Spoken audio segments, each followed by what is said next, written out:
Tu kaip šitas, kaip Marlonas Brando, su Katinu sėdi. Absoliučiai, dar kaip tik su viena citata jo parėtė, tai kaip tik. Žinai, jau taip kalbėsiu, taip, tyliai, tai 1, 2, 3, 1, 2, 3, juk darys. Ne, žinai, kaip šnekėsi. Aktoriai pas aktorių. Vis tiek bandysiu žemiau, žinai. Tau galėsiu žemų uždėti. Labas, mielas žmogau. Kad ir kur tu dabar klausaisi šio pokalbio, tikiuosi, kad tau gera ir ramu. O jeigu ne, tai manau, kad po šio podcast'o tikrai taip pasidarys, nes šiandien pas mane svečiuose sielų gydytojas, visada išlaikytas, visada filosofiškai nusiteikęs, dėl vaidmens pasiryžęs save sulaužyti ir išdraskyti iki pačių gelmių. Nuostabus aktorius, su kuriuo dalinti scena yra tiesiog dovana. Valentinas Novopolskis. Sveiks. Labas, visada filosofiškai nusiteikęs, tai reiškia nuobodus, ne, mūsų, taip paprastai. Ne, su tavim visada galima ilgai šnekėti, bet prieš kiek čia mes turėjom susitikti, šiaip labai keista, mes įrašinėjom dabar gruodžio 11 dieną, vėl sninga, ne taip kaip tada lapkritį, kai pradėjo snigti, nes viskas sustojo ir tu nebegalėjai pas mane atvažiuoti, bet mes vis tiek prašnekėjom 2 valandas su telefonu. Nu, nes buvo laikas paskirtas, tai reikėjo išnaudoti. Taip. Oi, geras. Smagu tave matyti iš tikrųjų. Nu, retai matomės. Bet mano širdutė eisi, žinok, yra vieta tau. Nu, man patinka, kai mes pasveikinam viens kitą su gimtadieniu. Taip trumpai, aiškiai, su, arba ten kokie liuksai ir viskas gerai. Klausyk, Valentinas, žinai, ką reiškia šitas vardas? Sveikas, man atrodo. Gyvuojantis. Gyvuojant. Nu, ta prasme, kad dėl sveikatos. Nu, sveikatos, jo. Kaip tu, toks iš tikrųjų esi sveikas? sveikas? O, visiškai. Niekada nesergi. Aha, nu dabar pradėjau, bet labai... Jau amžius atėjo. Jo, jau su amžiumi, jau virš 40, tai jau šiek tiek dažniau, bet pavyzdžiui, covido tas pirmas bangas, pavyzdžiui, nesusirgau covidu. Netgi. Ir šiaip gripų nesirgau, man atrodo, iš viso, nežinau nuo kada, nuo aktorinio. Nu, aš pasakau, galbūt tai tau ta istorija juokinga, kad mums Dalia Tamulevičiūtė pasakė kažkada, kad aktorius negali sirgti. Ir aš nustojau. Tai va, ir toks kaip pokštas, bet iš tiesų tai tikrai labai kažkaip retai sirgau, dabar, man atrodo, dažnai jau ir covidas buvo šiais metais jau ir taip. Bet man atrodo, tai yra nuo kažkokio, bent jau aš galvojau, kad kaip mokykloje, žinai, tu labai nenori eiti į mokyklą ir bet kokį ten šiek tiek kažką jauti, ar net nejauti, bet sakai, kad jauti ir iškart neini į mokyklą, tai yra toks tau džiaugsmas iš tikrųjų. Tai tiesiog, kai suaugi, supranti, kad yra kitaip. O tu nenorėdavai eiti į mokyklą? Oi, ne, o tu norėdavai? Priklauso. Aš kartais neidavau pamokas, eidavau groti ir repetuoti, ką nors. Tai tada man patikdavo. Arba aš neidavau pas vadovę dramos ir gerdavau kavutę. Nu tai va, matai, aš nenorėdavau. Nu tai bent aš eidavau, matai, aš gal dabar taip, gal ir nebuvo man klausimų to. Nu, sakė, kad reikia, tai aš kažkaip eidavau, bet tikrai nebuvo kažkokio noro ir aš malonumo kažkokio didelio tikrai ten nejausdavau mokykloje. Nors viskas buvo tvarkoje, viskas buvo gerai, bet ne. Noro eiti, kaip ir nėra noro eiti į darbą dažnai, tai nėra tiesiog. Dažnai tau yra, kad nenori eiti į darbą? Taip. Bet nenori eiti į repeticijas ar nenori eiti į spektaklius vaidinti?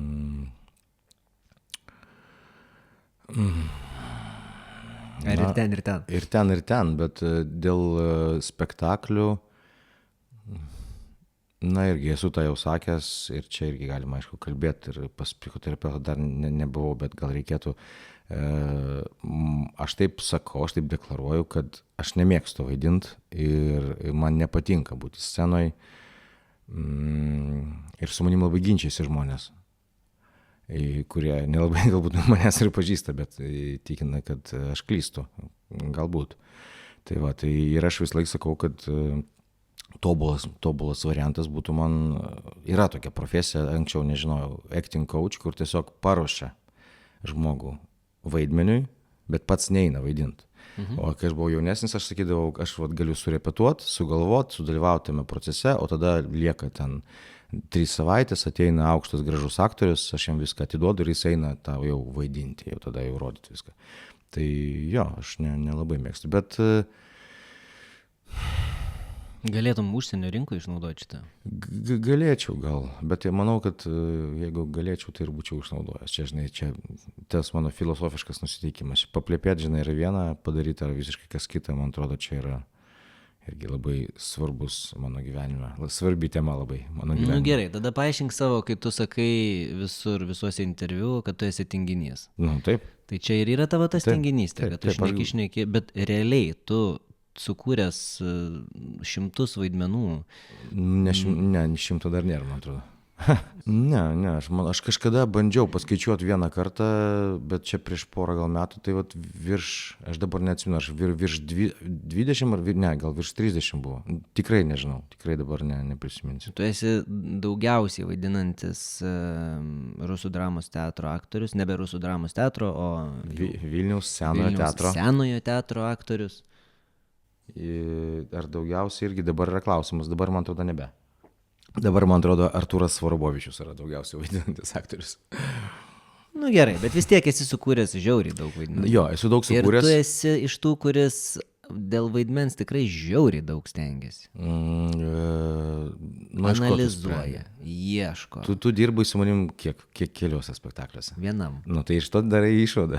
Nu taip, negi tu ten apsimetei kažko kitu. Ne, tiesiog, pavyzdžiui, šitas procesas buvo unikalus, arba bent jau retas, tam tikrą prasme. Mes kalbam apie, nežinau, ar galiu sakyti, apie spektaklį Kaligula, kada, aš nežinau. Prieš 10 metų. Prieš 10 metų Vidas Bareikis pastatė tą spektaklį ir mes buvom, čia mes su tavim ir susipažinom, mes išvažiavom iš Vilniaus į Klaipėdą ir gyvenom kartu visą komandą ir ten kūrėm. Ir tada dar Vidas Bareikis pasakė, kad viena iš priežasčių, kodėl jis taip daro tą ekspediciją, dėl to, kad iš tikrųjų labai sudėtinga yra surinkti visus aktorius vienoje vietoje, kad jie galėtų, neturėtų kitų darbų ir kad nebėgiotų niekur. Apart šiaip ten team buildingo kažkokio, dar kažkokio kitų pliusų. Tai tada tai buvo gal man pirmas toks atvejis. Po to jau teko man taip dar dirbti ir tai tikrai duoda vaisių, duoda visai kitokį rezultatą, aš sakyčiau. Nes būna kitaip, būna labai skirtingų spektaklių, būna labai skirtingų laiko atkarpų, kiek tu turi laiko pasiruošimui. Man labai dažnai atrodo, kad jo per mažai yra ir plus labai dažnai tu repetuoji paraleliai vaidindamas visus savo kitus spektaklius ir dar turėdamas ten kažkokių reikalų. Ir tai tikrai yra toks, aš stengiuosi, kiek galiu, bet kartais net gėda, žinok, būna, kaip mažai aš skiriu laiko. Ir vis tiek išeina spektaklis. Nes kartais tokiuose sąlygose užtenka, šitam tempe, žinai, užtenka, tai yra mano galva blogai, bet užtenka ten kelių faktų kažkokiu. Aš dabar, konkretų pavyzdį, mes rusišką romaną, kai repetavom Koršunovo, tarkim, ir aš vaidinau Levo Tolstojaus sūnų. Labai įdomus vaidmuo, pjesė Vaškevičiaus, tikrai, man atrodo, įdomi, verta dėmesio, gerai parašyta ir tas personažas yra tikras. Tu gali daug labai apie jį pasiskaityti, labai daug. Yra jo dienoraščiai, jo autobiografija, apie jį parašyta, apie jų santykius su tėvu, su mama, labai daug. Aš spėjau gal pusę knygos perskaityti vienos. Tiesiog tiek spėjau. Ir aišku, čia galbūt dar priklauso nuo to, kiek tu moki skirtam laiko, bet su mano normaliu kažkokiu tempu ir ritmu, aš spėjau perskaityti tik pusę knygos, iš ten aš aišku pasiėmiau daug tam savo personažui, bet tai tokie, žinai, kažkokie štrichai tokie ir padarai ir dar kai aplinkui tau sako, kad labai gerai užtenka, tai ir tu tada sustoji. Toks, tai va čia ir tinginystė. Man atrodo, tame. Ir šiaip labai nieko nenori, labai tingus esu. Man atrodo, jeigu mes Lietuvos aktoriai daugiau uždirbtumėm, gal būtų didesnė paskata daryti kažką. O čia, žinok, labai tokia, nežinau, ar kitiem įdomi tema, mums tai matyti įdomi apie atlyginimus aktorių, bet manau, kad būtų galbūt, kad būtų kitaip, bet kol kas, šiaip sakau, čia tokia yra tema, sakyčiau, nes Aš galvojau apie tai kažkiek, nedaug, bet kažkiek galvojau ir galvojau, kad, pavyzdžiui, duoda man tai, kad aš nedaug uždirbu. Ir aš tikrai tame kažkokiam, matyt, neturiu kitos išeities, bet kažką randu gero. Tarkim, tai duoda man, aš dabar, sakau, dabar čia vemsiu tas mintis, nes... Varyk. Jo, nėra jos kažkoks gilios ir išmąstytos, bet vat, ką žinai, ką turiu galvoj, kad iš tikrųjų čia galbūt iš auklėjimo ar iš kažkur atėjo dalykas, kad mūsų auklėjo, žinai, kad pinigai nėra gerai, nėra labai svarbu, kad tikrai nėra svarbiausia ir tas kažkokį pėdsaką paliko tikrai, faktas. Dabar keičiasi šiek tiek viskas, vis tiek aš norėčiau manyti, kad pinigai nėra svarbiausia, bet man žinau, kad tai tikrai nėra toks blogis, kokį mums paišė tėvai, žinai, ir aplinka.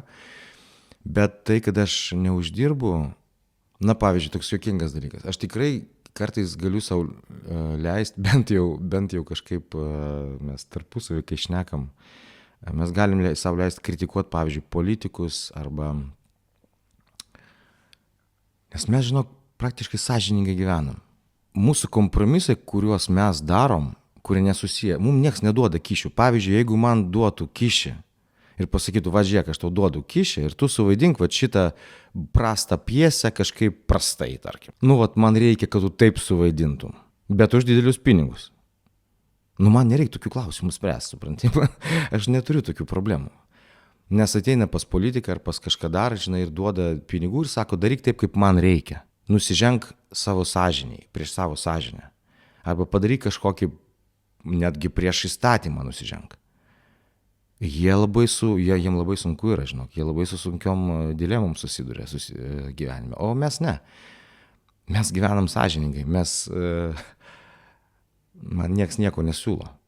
Aš tiesiog galiu iš tikrųjų gyventi pagal savo sąžinę. Ir tai yra toks dalykas, kurį aš prieš pastatau tam, kad aš neturiu, žinai, kažko gyvenime, ko turi kiti žmonės. Ir tai, tokį duoda tau tokį, tu gali išdidžiai, žinai, eiti aukštai iškeltą galvą ir sakyti, bet aš va toks, aš sąžiningas. Okay, o Hollywoodo aktoriam tu manai, kad duoda kas nors kyšius? Tugi supranti, kad mes, kaip sakė vienas režisierius, nežinau, jis irgi kažką matyti citavo, kad filosofija yra tavo kelio, kaip tavo pasiteisinimas. Tu nugyveni kažkokį kelią ir tada tau reikia rasti pasiteisinimą, kodėl tu šitoje vietoje, šitam taške atsiradai. Ir tu randi tam tikrą filosofiją arba prasmę, žinai, tame kely. Jau po to, taip, matyt, ir smegenys veikia. Tai vat, aišku, ne dėl kyšių čia, bet čia matai, pats žinai, tai rinka kitokia, neuždirba žmonės. Aš žiūrėjau užvakar apie Nicolasą Cage'ą laidą. Toks labai savotiškas aktorius ir vat, kaip tik aš pažiūrėjau, sakau, jo tą kelią, dieve tu mano, bet mane ir ne pirmą kartą aš atkreipiau į tai dėmesį, į ką atkreipiau dėmesį. Krūva filmų, kurių biudžetai yra milijoniniai. Čia dar, nežinau, 900 metais. Taip. Milijoniniai biudžetai, kurie nepaeina, kurių jie nesugeba parduoti, kurie yra į minusą, milijoninius minusus. Bet čia faktas, čia iš 10 filmų vis tiek bus tik vienas geras. Taip, tai nesvarbu, kiek tu jį investuosi. Bet pavyzdžiui, arba kas dabar, yra serialas Netflix'o filmai, kurie mus padarė, kurie įtakojo. Ir ten aš žiūrėjau, dabar neprisiminsiu tiksliai, bet esmė ta pati. Žmonės parašo scenarijų. Man atrodo, čia atgal į ateitį, bet nesu tikras dabar. Ten galėsit pažiūrėti, bet parašo scenarijų, padaro filmą ir visiškas pravalas yra. Visiška nesėkmė. Ir jiem vis tiek duoda pinigų. Ir labai daug. Ir va tai, aš nesuprantu, aš nesu nei ekonomistas, nei aš nežinau, kaip tas veikia ir kodėl. Bet tos galimybės ir tos, žinai, va tie, ten visiškai yra, ten kitoks pasaulis yra. Tai mes, ir man dažnai taip atrodo, žinai, ir su kitu, pavyzdžiui, su futbolu, pas mus irgi Lietuvoje yra futbolas, žinai, bet yra futbolas ir, pavyzdžiui, Didžiojoje Britanijoje, ir jis yra kitoks, tik išoriškai jis atrodo toks pat. Irgi 11 žmonių, irgi laksto su kamuoliu, irgi aprinkti su šortais, bet tai yra visiškai kas kita, tai yra kitoks lygis. Ir tą, man atrodo, kaip Mes labai jauna šalis, mes judam, turim, pavyzdžiui, krepšinį pasaulio lygio, ten dar kažką turim, vat kinas dabar, matai kaip juda ir tarptautiniai kažkiek apdovanojimai, dar kažkas, judam po truputuką, bet yra kaip yra. Nes nesupirkė keli žmonės. Tiesiog, Galbūt, sakau, aš tikrai labai, nelabai, aš toks atitrūkęs šiek tiek nuo realybės, aš tik dabar toks yra tokia atrakcija pasidariau, žinai, ėmiau žiūrėti kažkokias žinias, dabar pradėjau žiūrėti, kad bent kažką supras, žinai, kas vyksta, nes iki tol aš supratau, kad aš daug metų gyvenau tiesiog kažkokiam, net ne burbulas, aš nežinau kaip tą pavadinti. Aš gyvenau tiesiog repeticijose. Gal taip reikia pasakyti. Repeticijose aš skaitau tik tame, praktiškai tik tai, ko reikia repeticijom. Aš kiekviena diena, kai tu iš tikrųjų, aš nežinau, matai, aš turėjau tokią prabangą, arba ne prabangą, arba prakeiksmą nuo 2000, praktiškai, kai įstojau, nuo 2000 metų, bet jeigu taip, tai jau 23 metai, ne, 3. Bet jeigu taip, nuo darbo prasme, nuo 2005 metų aš dirbau Rusų dramos teatre, dabar senajam Vilniaus teatre. Ir aš aš baigiu darbą, išleidžiu premjerą ir po kelių dienų pradedu repetuoti naują darbą. Ir tokiam praktiškai režime aš dirbu. Tai taip ir gauna, žinai, kad aš neturiu nei laiko, nei jėgų, žinai, domėtis kažkuo kitu. Ir tai toks labai keistas dalykas. Tai, žinai, aš toks ir pilietis, pavyzdžiui, nieko neišmanau, nesuprantu. Dabar, sakau, kažkodėl pradėjau taip skirtam laiko šiek tiek ir žiūrėti ir domėtis. Čia dėl karo galbūt irgi prasidėjo, galbūt su karu tas susiję. Nes ten jau negalėjau nežiūrėti. Jo, galbūt tas įtakojo. Ir tada, žinai, kai visi pradeda, kai sako, kad badyt pirštais, ten blogai, ten blogai, ten blogai. Ir aš iš karto suprantu, kad tikrai tai nėra tiesa. Ta prasme, ne tik pas kaimyną yra blogai, čia faktas yra tai yra elementaru tą suprasti. Ir tada palauko, kas pas mus vyksta, o kodėl pas mus, kas tai čia pradėjo žiūrėti. Bet negaliu pasakyti, kad man yra labai įdomu. Iš reikalo.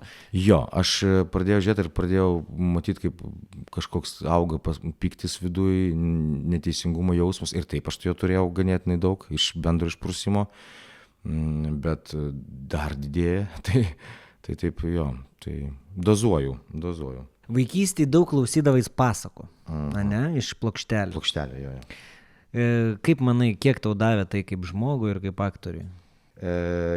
Jo, tai matyt, mes kalbėjom jos tam kažkada. Ne, aš čia radau. Radai. Jo, ir neskaičiau daug knygų, bet jo, mes turėjom grotų ir nesiklausau muzikos. Ir iki šiol nesiklausau dėl to, matyt. Bet turėjom mes plokšteles, daug pasakų visokių. Ir keletas iš jų, vėlgi čia yra tema su psichoterapeutu pakalbėti, kažkaip tikrai man reikia susirasti. Jeigu koks klausosi psichoterapeutas, kuriam būtų įdomu su aktorium padirbėti, tai prašom, kreipkitės mane. Tai dažniausiai aš klausydavau 2 plokštelių, mintinai praktiškai ten gal mokėjau ir gal dar moku, tai Mažasis princas ir Piteris Penas. Ir aš nereikia, žinok, būti kažkokiu labai jau išmintingu žmogum, kad atsekti kažkokius tikrai tokius įspaudus tokius mano asmenybei. Tų šitų 2 medžiagų, nes aš bandžiau kažkaip taip, žinai, bukai suprasti, kad, tu jaunas, tu dar smegenys tavo tokios šviežios, kaip, žinai, sniegas, kai iškrenta naujas ir tas kiekvienas tavo stiprus įspūdis, jis taip ir palieka tą labai gilų pėdsaką. Tai man atrodo, kad galbūt dėl to. Tai aš turiu ir tos romantikos daug ir turiu vaikiškumo to daug, nenoro suaugti tam tikrą prasme dar kažko. Aišku, tas vis tiek transformuojasi ir kaip atsvara aš labai stengiuosi būti labai logiškas ir labai neemocionalus, pavyzdžiui, gyvenime. Ir toks labai kartais neromantiškas, labai toks moksliškas vietom. Bet kaip bebūtų, žinai, jaučiu, kad toks, ta siekla tokia pasėta, keletos tos viduje tikrai yra ir O tai esi gavęs per galvą dėl to savo vaikiškumo, dėl ko ta ramybė? Čia yra kaukė? Kas tai yra? per galvą dėl to vaikiškumo. Jo. Nu, per galvą netiesiogiai, kad per galvą, bet ar esi nuo to nukentėjęs, įskaudintas?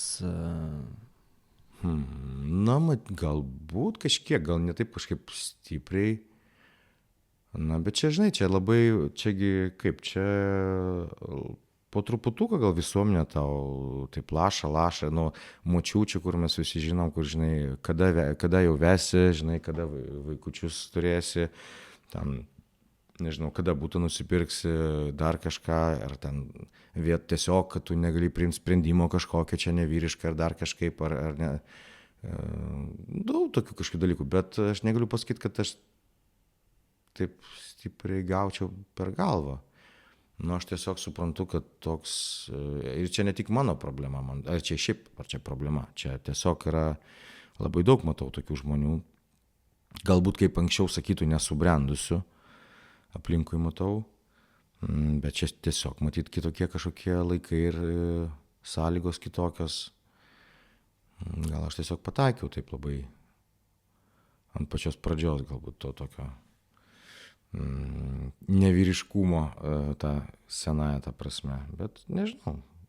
Įdomus šiaip dalykas, iš vis įdomu, ar būtina subręsti ir kiek čia reikia subręsti. Tai man apskritai klausimas, kas tai yra. Taip, kas tai yra. Ar aktoriui reikia subręsti. Jo, ir mes, nežinai, vėlgi dažnai labai sako, kad tu turi likti vaikų, aktoriams taip sako irgi. Plus, bet matai, aš pavyzdžiui, yra tokie, nu, galvoju apie tai, nes mes, pavyzdžiui, Olegas, tas filmas, kur aš vaidinau ir va, ten, nu, pirmas mano didelis toks pagrindinis vaidmuo buvo kine. Pirmas, lygiai būtų jų daug, ne, jų buvo nedaug, bet keletas buvo. Tai ten mes kaip tik irgi analizavom. Ir aš manau, kad aš gavau tą vaidmenį būtent dėl to savo vaikiškumo tokio. Ir mes kalbėjom su režisierium. Vienas dalykas, kad aš atrodžiau labai jaunai ir jam reikėjo, kad personažas būtų jaunas, bet jis norėjo vis dėlto aktoriaus, kuris šį bei tą moka ir supranta ir patyręs. Tai vienas dalykas čia vien dėl išvaizdos taip sutapo, bet ne tik išvaizda matyti kažką vis tiek atliepia, žinai. Tai turėjau tą ir viduj. Ir tas va toks, mes gal kalbėjom apie tą iniciaciją, žinai, vyro, kaip būdavo skirtingose kultūrose, žinai. Kas yra tas, va, tu dabar jau vyras, dabar ne berniukas, o vyras ir tu turi priimti atsakomybę, pavyzdžiui, tu ten arba į medžioklę tave nuvesdavo, žinai, tu turi nužudyti pats ten elnę dar kažką savo rankom, ar ten, nežinau, Danijoje ten pjauna tus delfinus, kas iki šiol kraupiai atrodo. Daug skirtingų labai tradicijų. Va, ir matyt, ir su seksu susijusių kažkokių ten, nu, visokių yra dalykų. Tai va, pas mus kaip ir nėra tokios, nu, bent jau mano šeima nebuvo jokio kažkokio inicijavimo ritualo. Gal kai tėvas numirė, kai man buvo 25, turėtų tas įvykti, bet nelabai gal įvyko. Nemokėjau mokėti už butą, nieko nežinau apie gyvenimą apskritai, jis mane visiškai kažkaip apsaugojo nuo visos būties. Galbūt irgi tai yra keistas dalykas. Ir aš dabar galvoju, ar čia tėvo buvo sprendimas, ar čia tiesiog jam taip gavosi, bet aš, skaityk, 25 metai ir aš visiškai nieko nežinau, kas vyksta aplinkui.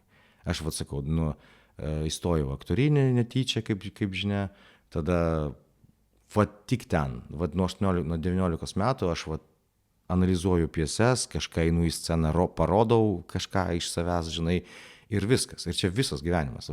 Nieko, kažkokie santykiai tarpusio ir tiek. Ir jokio išorinio gyvenimo, jokio išorinio kažkokio poveikio. Ir tik knygos, sakau, tai yra kažkokios pjesės, pokalbiai su dėstytojais. Ir 25 metai ir tau reikia mokėti už butą, aš neįsivaizduoju, kaip tai yra, kaip tą daryti. Visiškai nežinau. Reikia tartis ten dėl tų laidotuvių, žinai, aš absoliučiai nepritaikytas esu gyvenimui.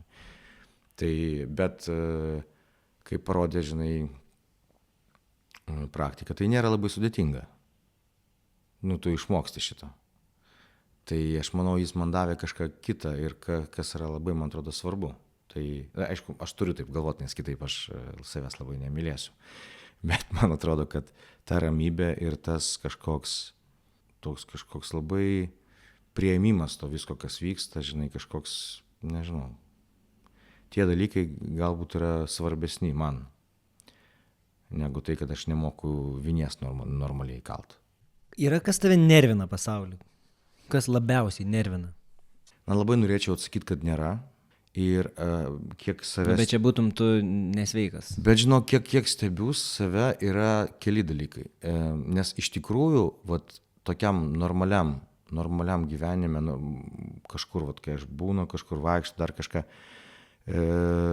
labai mažai, labai retai būna, kad aš kažkaip susierzinčiau. Tikrai, tarkim, kaip tau pasakyti, kai aš stebiu kitus žmonės, man kartais atrodo, kad žymiai mažiau turiu dirgiklių negu kiti žmonės. Tarkim, nežinau, ten blogai aptarnavo mane padavėja. Niekada man tai nebuvo problema, tarkim. Arba pravažiavo mašina, aptaškė tave ten purvais. Ne problema, žinai. Daug dalykų, kurie yra visiškai chill. Yra absoliučiai ramu. Kurių tu negali pakeisti. Jo, tai yra visiškai, gal tu gali pakeisti su padavėja, gal tu gali kažkaip paprašyti, kad kita tave aptarnautų, bet, tokių, vėlgi čia yra aktorinis dalykas ir iš tėvo tas dalykas, bet yra situacijų, kur aš tikrai būnu jau kitoks dabar. Dabar turiu tą pripažinti, gal buvau kitoks jaunesnis, kai buvau, bet tarkim darbe aš jau turiu pripažinti, kad ta galbūt kaukė, kuri priaugo man su amžium, darbe aš kažkoks visai kitoks esu. Aš netoks kaip dabar. Ir čia labai priklauso nuo to, su kuo aš dirbu, nes vis tiek aš labai prisitaikau, matyti, prie aplinkos.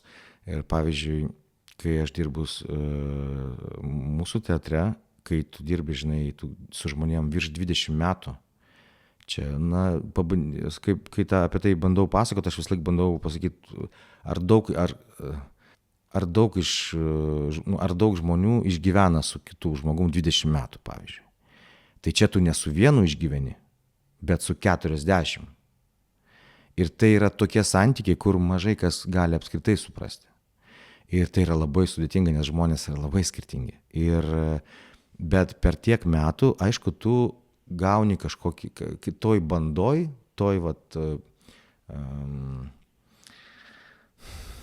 trūksta lietuvių kalbos, bandoj, tarkim, tu įgauni tam tikrą vaidmenį. Ir tada jau tu pradedi tą vaidmenį vaidinti.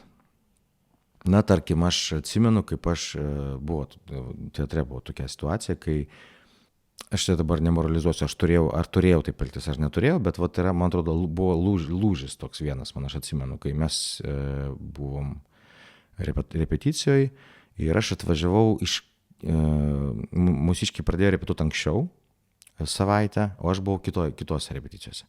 Ir aš atvažiavau taip pavėlavęs ir atėjęs į repeticiją, iškart prie manęs pribėgo ir sako, ar tu pasirašysi, sakau, ką pasirašyti. Sakau, mes norim atsisakyti choreografo, jis labai blogai dirba. Ir aš sakau, palaukit, aš ką tik atvažiavau, sakau, palaukit.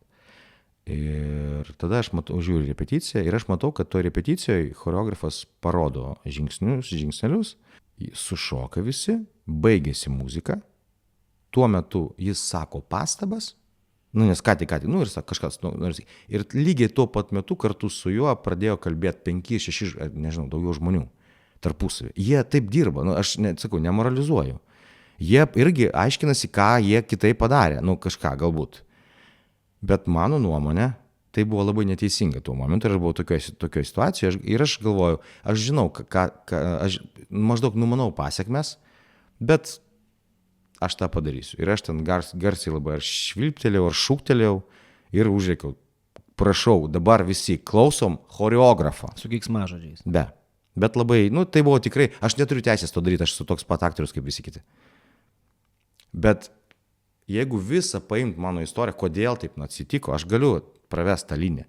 Bet tai yra tikrai, aš tikrai atrodžiau, man atrodo, susinervavęs tuo momentu. Tai tave labiausiai nervina gyvenime kolegos. Matai, aš daugiausia laiko praleidžiu su kolegom, tai aišku, kad tai yra tik darbiniai. Praktiškai aš nežinau tai čia kito nereikia gyvenimo. teisintis. Ne, aš nesteisinu, aš sakau, kad aš čia yra tiesiog logiška, aš daugiausiai laiko praleidžiu darbe, žinai, tai darbo dalykai kažkokie mane labiausiai erzina. Dar, pavyzdžiui, aš galiu klaikiai susinervuoti žaisdamas FIFA PlayStation. Niekur kitur taip. Aš net galvojau, kad labai įdomus yra dalykas, nes aš tikrai taip, nežinau, aš atkreipiau dėmesį, aš tikrai toks emocinus nebūnu niekada. Aš dabar nebežaidžiu, gerai. Nebežaidė? Baisaus žaidimo jau daug metų jo nebežaidžiu. Rimtai? Jo.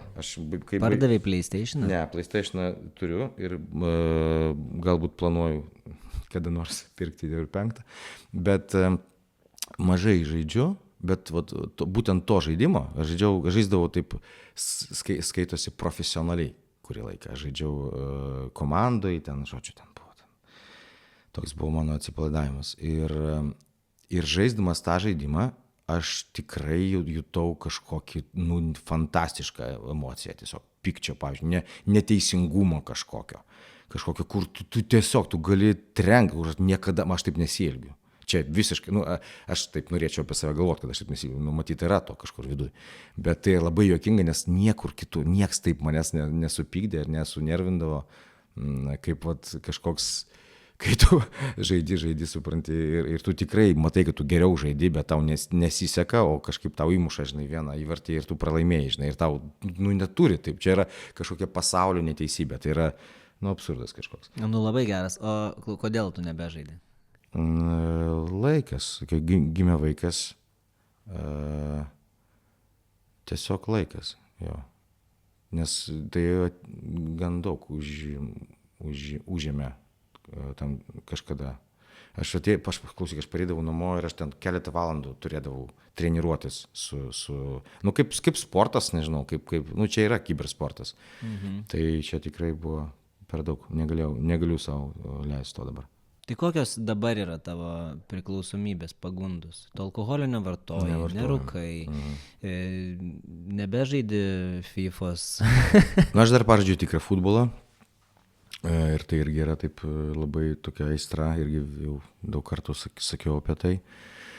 Priklausomybė ryškiai yra darbas, nežinau, dabar vis dažniau apie tai kalbama ir nežinau, kaip spręsti, ar tai yra liguista priklausomybė, ar tiesiog normali, bet pagal tai, kaip aš žiūriu į darbą ir tai matyti, tai yra taip. Ir kas dar?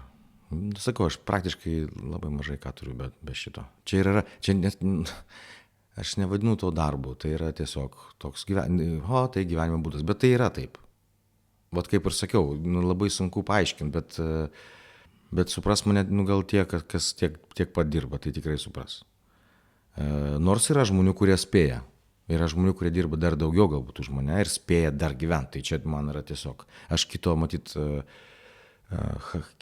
kitas charakteris, ar čia kaip čia tas sangvinikai, cholerikai, nežinau, gal dėl ko kito, bet aš nenoriu spėti daugiau. Man yra ir taip, man užtenka. Gal kiti tiesiog vadovaujas, kad, žinai, iš darbo turi daug uždirbti. Aš nežinau, čia yra jaunimas, kuris dabar iš vis, taigi dirba iki 40 ir išeina į pensiją. Jo, čia labai fainai. Bet tu nematai dienos šviesos. Iki 40 metų? Jo. Man dabar 40, jeigu dabar turėčiau galimybę dabar išeiti į pensiją, aš nemačiau dienos šviesos irgi, bet jeigu dabar turėčiau galimybę išeiti į pensiją ir daryti ką noriu, o Dieve, kaip būtų gerai. Tai aš, man atrodo, tai yra fair deal, čia visai gerai, visai neblogas čia sandėris yra. Vienas iš variantų. Aš taip, man atrodo. Bet čia, žinai, čia kaip tas labai žinomas yra eksperimentas su saldainis ar su zefyru, kaip kas ten sako, kur vaikui duoda ir sako, dabar nesuvalgyk, bet gausi 2.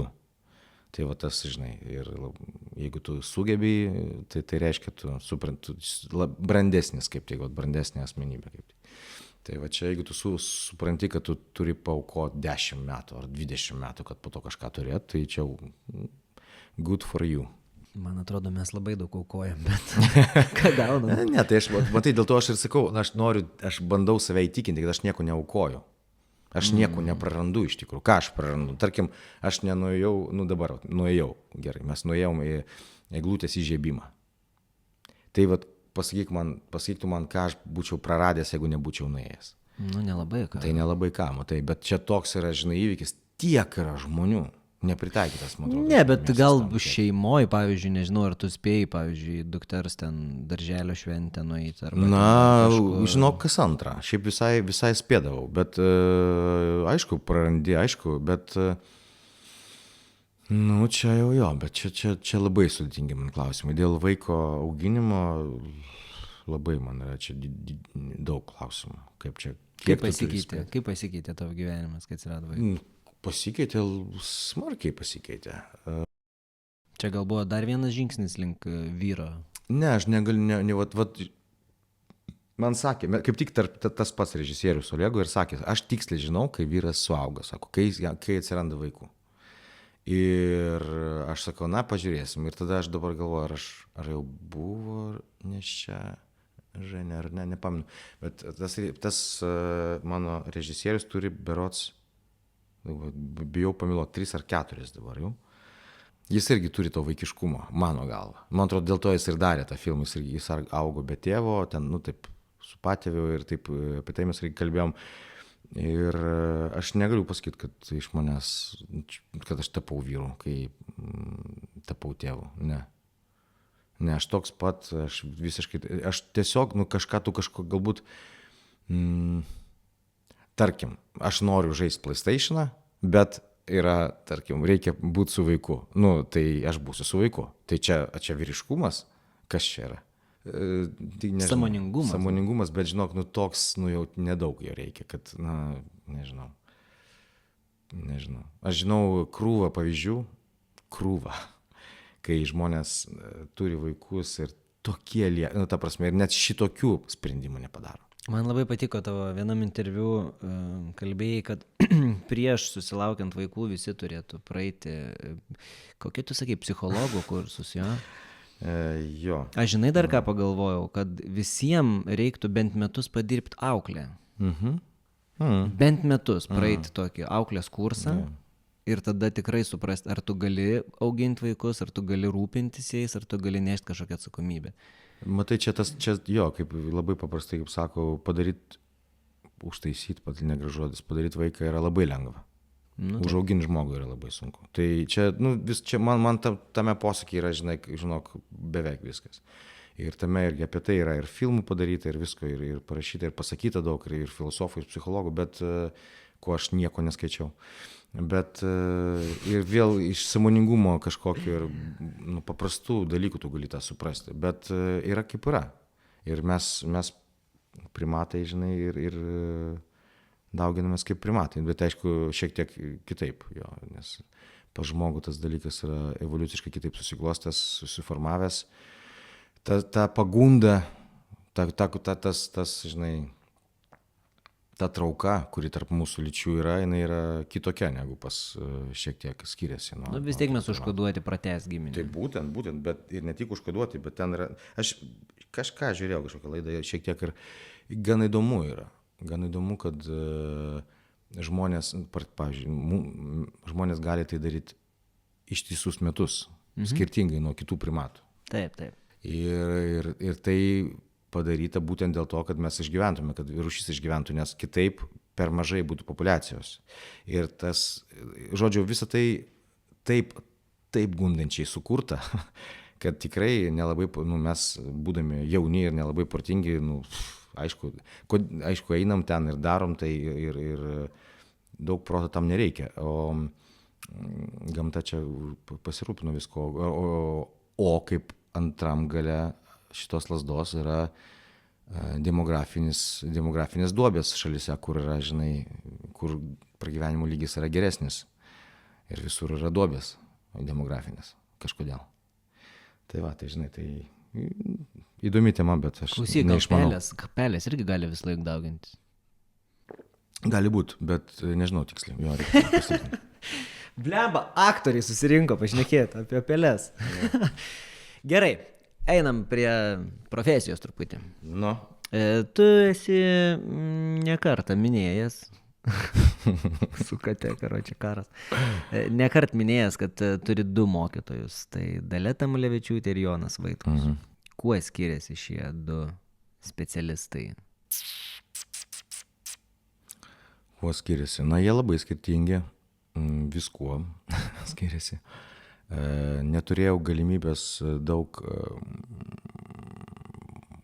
Būtų įdomu, jeigu jie kažkad vienu metu mokyčiaus iš jų abiejų, bet neteko. Nu, tai pirma buvo Dalia, o tada jau buvo Vaitkus. Ir Dalia, kaip gavos, kad daugiau, taip praktikos irgi buvo daug, bet buvo daug kažko kito. Ir net negaliu pasakyti, kad teorijos, kažko... Žmogiškumo? Tiesiog, va čia galbūt, tai aš tikrai sakiau ir galiu kartot, kad po mokyklos visiems linkėčiau įstoti pas Tamulevičiūtę, pasimokyti, tada ir gyventi, žinai, tada jau kažką daryti. Tiesiog dėl to, bet jinai ne vienintelė tokia, aš manau, kad galbūt net kiekvienoje mokykloje yra toks mokytojas, arba gal ne kiekvienoje. Bet tu mokykloje tokio žmogaus nebuvai sutikęs? Buvau, panašu, jo, dramos teatro studijo būrelio vadovė mūsų irgi buvo svarbus žmogus man labai, bet Dalia, aišku, ten didesnė įtaką padarė. Tai Dalia buvo labai subtili. Tas jos kažkoks pasakymas, nieko nepraleiskit, žinai, labai viskas, va čia kodėl, labai subtili ir labai kaip su mikroskopu, aš nežinau kaip pasakyti. Preciziškai.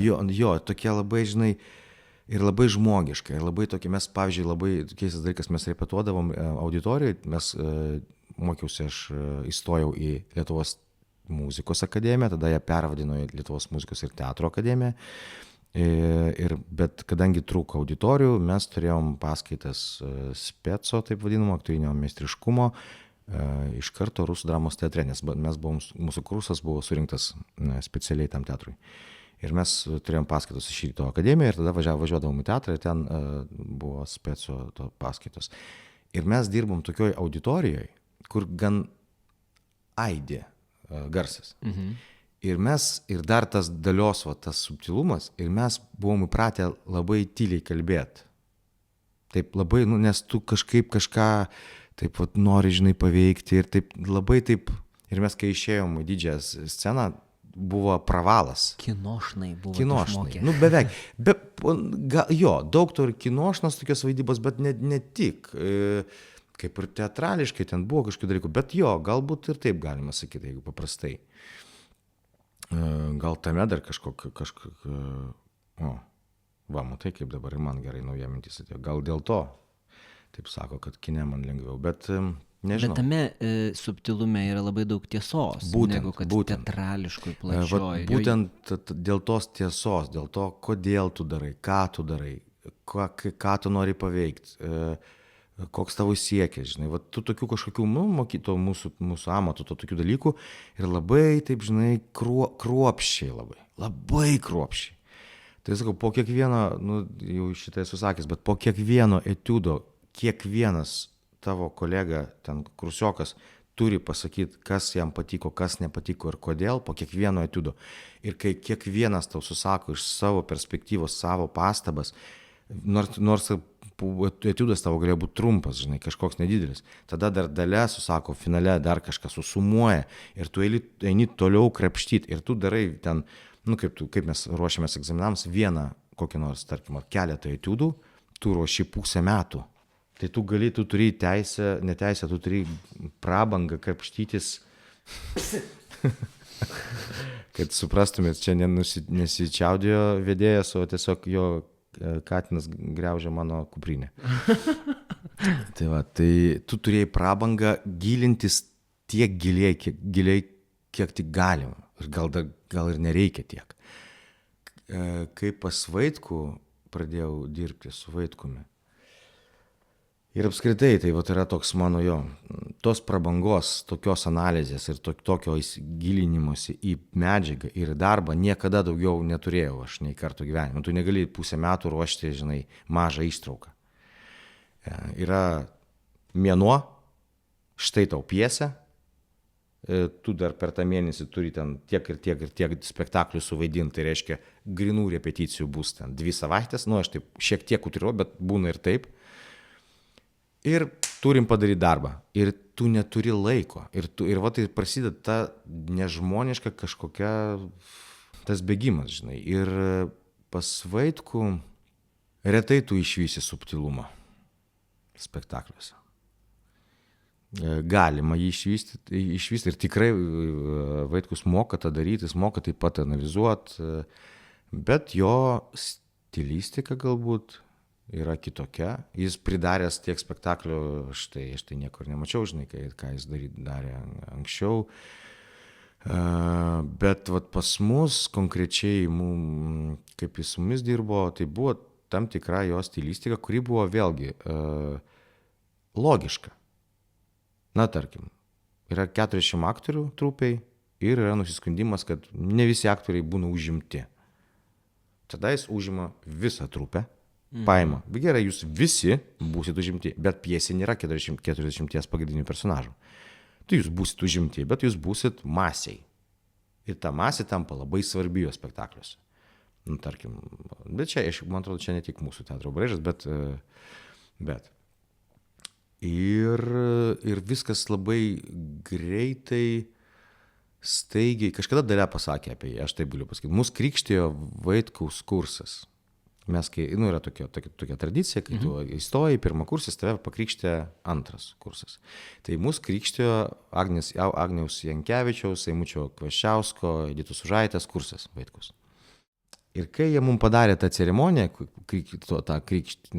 krikštynas tas, aš pamenu, ką pasakė Dalia. Jie darė tokius, žinai, pirmykščius, gal žmonės, tokius, kaip pavadinti, tokius labai agresyvius, tokius kažkokius, gentį, urvinius, gentį tokie kažkokie ten padarė. Ir mes taip, aš pamenu, man padarė įspūdį, nes, toks kažkoks buvo tokia energija, žinai, taip, buvo labai stipru, žinai, taip drąsu.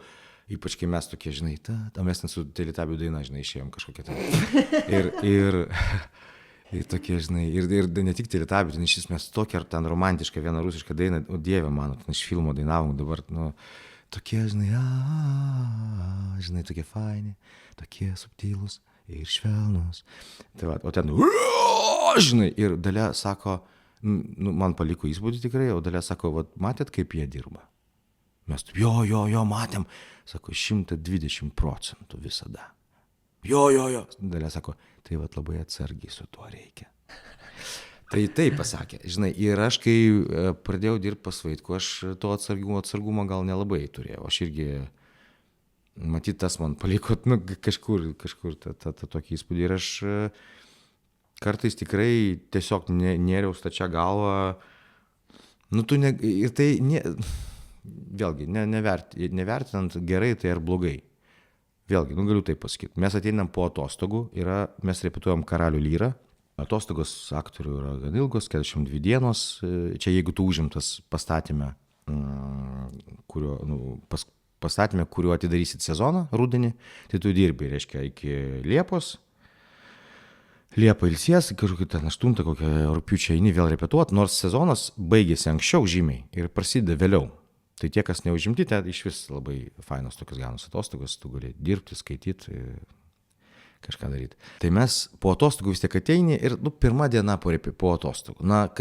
Mes šeima didžiulė. Čia toks šeimos balius, žinai, suvažiuoja žmonės, kas kur buvo, kas įdegęs, kas neįdegęs, kas ranka lūžusia, žinai, kol tu visus pamatai, kol, niekada nebūdavo taip, kad tu pirmą dieną imtum ir pultumų darbus, žinai.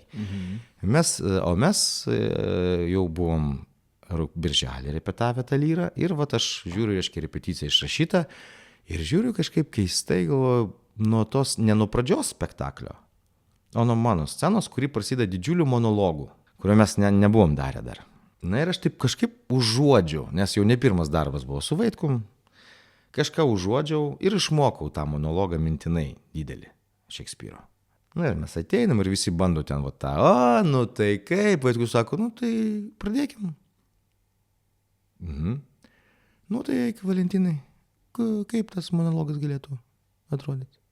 Ir sėdi 30 žmonių, 20 aktorių, į tave žiūri, tokie visiškai dar, žinai, dar šilti nuo tų atostogų. Dar su plavkiam. Taip, dar su plavkiam. O monologas yra, nu vėlgi, čia yra Šekspyras, čia yra Vaitkus, nesubtilus. Kur žmogus, žinai, mano personažas Edmundas, kur ant viso pasaulio yra piktas dėl neteisybės, kaip jam atrodo, nesantuokinis vaikas, kuris neturi jokių teisių, kur, žinai, kur ta monologija sako, kodėl taip yra, kodėl taip gamta sutvėrė, argi esu blogesnis už santuokinį vaiką, ar aš netoks gražus, netoks protingas, aš tikrai protingesnis. Ir ten daug, žinai, ir jis nusprendžia ten, sakau, keršyt ir žudyt ir, žinai, nesustot prieš nieką. Na, va taip, po atostogų ateini. Nu ir viskas, ir tu tada, drėptelėjai. Taip, ir tu tiesiog paimi ir pradedi varyt, žinai. Ir visi sėdi, žinai, išpūstom akim, Vaitkus, nu jo, neblogai, galėtų ir galiu.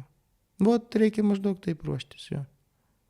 Tai taip, žinau, bet ar tame buvo, ar aš spėjau kažką išanalizuoti, ar aš spėjau kažką, su Vaitkum kitaip yra. Bet jis, aš sakau, daug dabar iš viso ten, su tais visais tom istorijom, kurių su mitu, su viskuo, kas vyko, žinai, toliau, neturiu teisės apie tai kalbėti, nieko nežinau.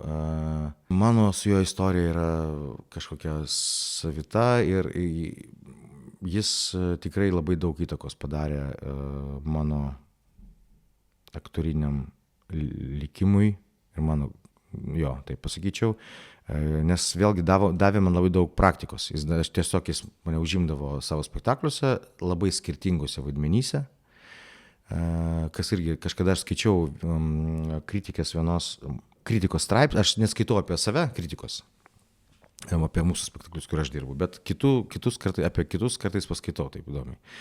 Tai skaičiau apie Didį kelią, man atrodo, Vaitkaus spektaklį. Ten, apart vėlgi tų klausimų labai svarbių mūsų visuomeniai, ar apskritai reiškia, ar galima leisti statyti tokiem žmonėm, buvo parašyta, kad kaip visada, Vaitkus kaip visada, reiškia, tie patys kažkokie ėjimai, aktorių išnaudojimas, nieks iš aktorių nenustebino, nes jis kaip ir tą patį išnaudoja. Na tai man buvo labai keista skaityti. Nes mano vaidmenys pas Vaitkų, man atrodo, jis tyčia tai darė. Jis labai skirtingus man davė vaidmenys. Jis pirmas ten vargas dėl proto, kur toks karštas berniukas, kur ten kovoja prieš visuomenę ir už meilę. Tada gaunu kitą vaidmenį ir tas, kuris gauna antausius, labai gera Andrejevo pjesė ir aš skaitau, galvoju, o Dieve, tu aš gausiu tą pagrindinį, kaip aš čia dėsiu kitaip, kaip čia tokia pjesė. Jis sako, ne, tu čia būsi klounas, tas muzikinis. Nu gerai, muzikinis klounas, reiškia instrumentai kažkokie, ten kažką, žinai, linksmi, cirke. Ne, sako, ne, tu buvai labai judrus aną kartą, pastatymą anampas, tu turi būti kitoks. Ir jis duoda man sunkiausia, sudėtingiausia kostiumą, su kuriuo man teko dirbti, ten kažkokių koturnų, ten aptemtas, labai nepatogus šalmas, kur spaudė galvą klaikiai, ten, žodžiu, per skausmus kažkas ir visą laiką judėti labai lėtai visą spektaklį. Ir kalbėti kažkaip ne savo balsu, žinai, ir kažką visiškai kažkokio nebūtiško, kažkokio keisto. Tada ten trečias vaidmuo, žinai, ta auklė, kur tu matei. O tai kas, Lukočius Vytautas, mes mokomės dainų, klauso, tai režisieriau, tai mes jau mokomės ten 2 savaitės, tai kas dainuos auklė, kas vaidins auklę, mums reikia paskirsti, kad mokytųsi partiją jau mergina. Tai Novopolskis vaidins. Iki šiol nieks nežino, kodėl, žinai, ir tada auklė, moteris, kodėl, kaip, nežinau, ir visą laiką būdavo tas nežinau. Tu turi to Mažojo princo, tai negausi niekada. Toks jausmas, žinai, Piterio Peno, tai tas Edmundas, žinai, kur pats kabutėse blogiausias personažas, žiauriausias. O Neginas irgi, kuris šlikštus pas mus yra, mūsų pastatėme, jis yra šlikštus žmogus. Šlikštus kažkoks, žinai, toks, pats savo paminklą pasistatęs, jau toks, žinai, ir, šlikščiai elgiantis. Kur tikrai man žymiai paprasčiau būtų vaidinti kitokį personažą. Karamazovus norėjo statyti Vaitkus, labai norėjo statyti brolius Karamazovus, bet kadangi dabar negalima ir cancelina culture, atskira tema, man atrodo, kad tai yra nusikaltimas irgi. Kaip ir Putino nusikaltimas, taip ir čia irgi yra nusikaltimas. Tai, bet čia sudėtinga tema. Norėjau statyti brolius Karamazovus ir ten yra 3 broliai ir Alioša, aš ateisiu ir padarysiu, žinai. Ir jis man duoda vėl tą Smerdekovą, vėl visiškai kitokį personažą. Norėjau duoti. Jo, nepavyko. Tai jis labai bandė kažkaip išnaudot kitokius kažkokius mano kitokias savybės ir galbūt užauginti, ir gal neužauginti, bet, žodžiu, kaip aktorių, tai tikrai tave augina. Nes tu taip nesidirbęs, tu dirbi kitaip, išmoksti kažko naujo. Stilistika, kad yra panaši, galiu sutikti, jo, galbūt taip yra, bet aš neprarandu, žinai, man atrodo, aš tikiuosi, kad aš neprarandu tos savo bazės dalios. Kai man reikia dirbti kitaip, pavyzdžiui, Kaligulai, kaip mes su tavim dirbom, kai žiūrovas sėdi nuo tavęs 3 metrus, žinai, 3 metrų atstumu, per metrą jo, ir man nereikia nei rėkt, nei kilnot rankų, žinai, stipriai. Aš galiu sėdėti, žiūrėti ir tiesiog aš galiu taip dirbti. Ir kine vėlgi tas pats, tai tu gali tą daryti. Bet teatre, kai yra didelė scena, dar kažką, mūsų nelabai didelė, pavyzdžiui, nacionaliniam dar sunkiau, man atrodo, didžioji salėje. Tai 2 mokytojai, labai ilgas toks mano pokalbis, labiau apie Vaitkų, gal gavosi daugiau apie Vaitkų, bet svarbiau, negaliu išskirti, bet Dalia, man atrodo, vis tiek, be Dalios tikrai nebūtų to, kas yra, tikrai. Čia yra būtent, man atrodo, tas miksas ir duoda kažką, būtent tas, kai tu spėji ir supranti, pavyzdžiui, kad jo, dabar aš darau čia taip, aš čia varau, aš čia labai stipriai garsiai, bet aš suprantu, ką aš darau. Ir suprantu, kam tą darau, kodėl tą darau. Tai nėra taip, kad taip negalima. Tiesiog čia aš išnaudoju šitą dalyką, šitą spalvą, šitą būdą vaidybos, bet su mielu noru, sakau, tiesiog suvaidinsiu visiškai kitaip. Blitz klausimai. Tu turi atsakyti greitai ir trumpai, kas tau bus be galo sunku. Aš jums ir neatsakysiu, vis tiek kalbėsiu valandą. Ne, žinok, keli tik tai klausimai, Blitz, susikaupk, pasiruošk greitai, kas ant liežuvio galo, gerai? Kas yra geras režisierius?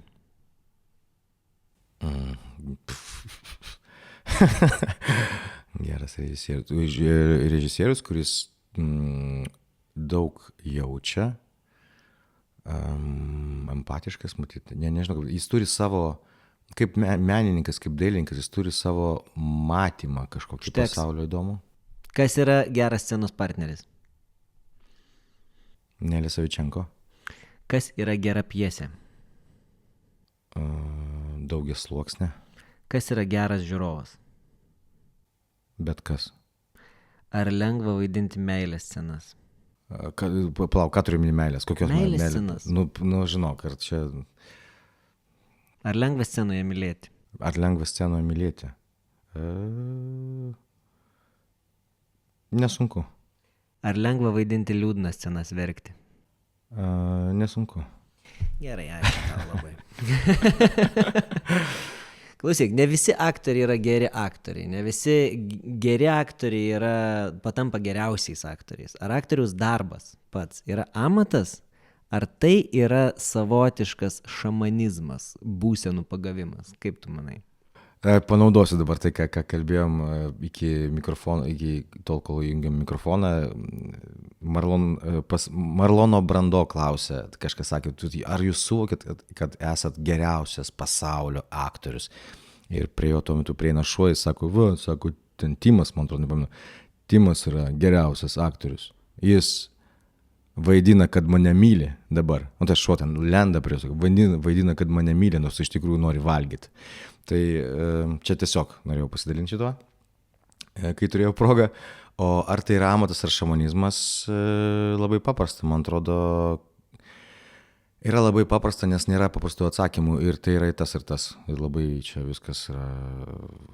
Man atrodo, kad geras aktorius gali būti vien amatą turintis aktorius.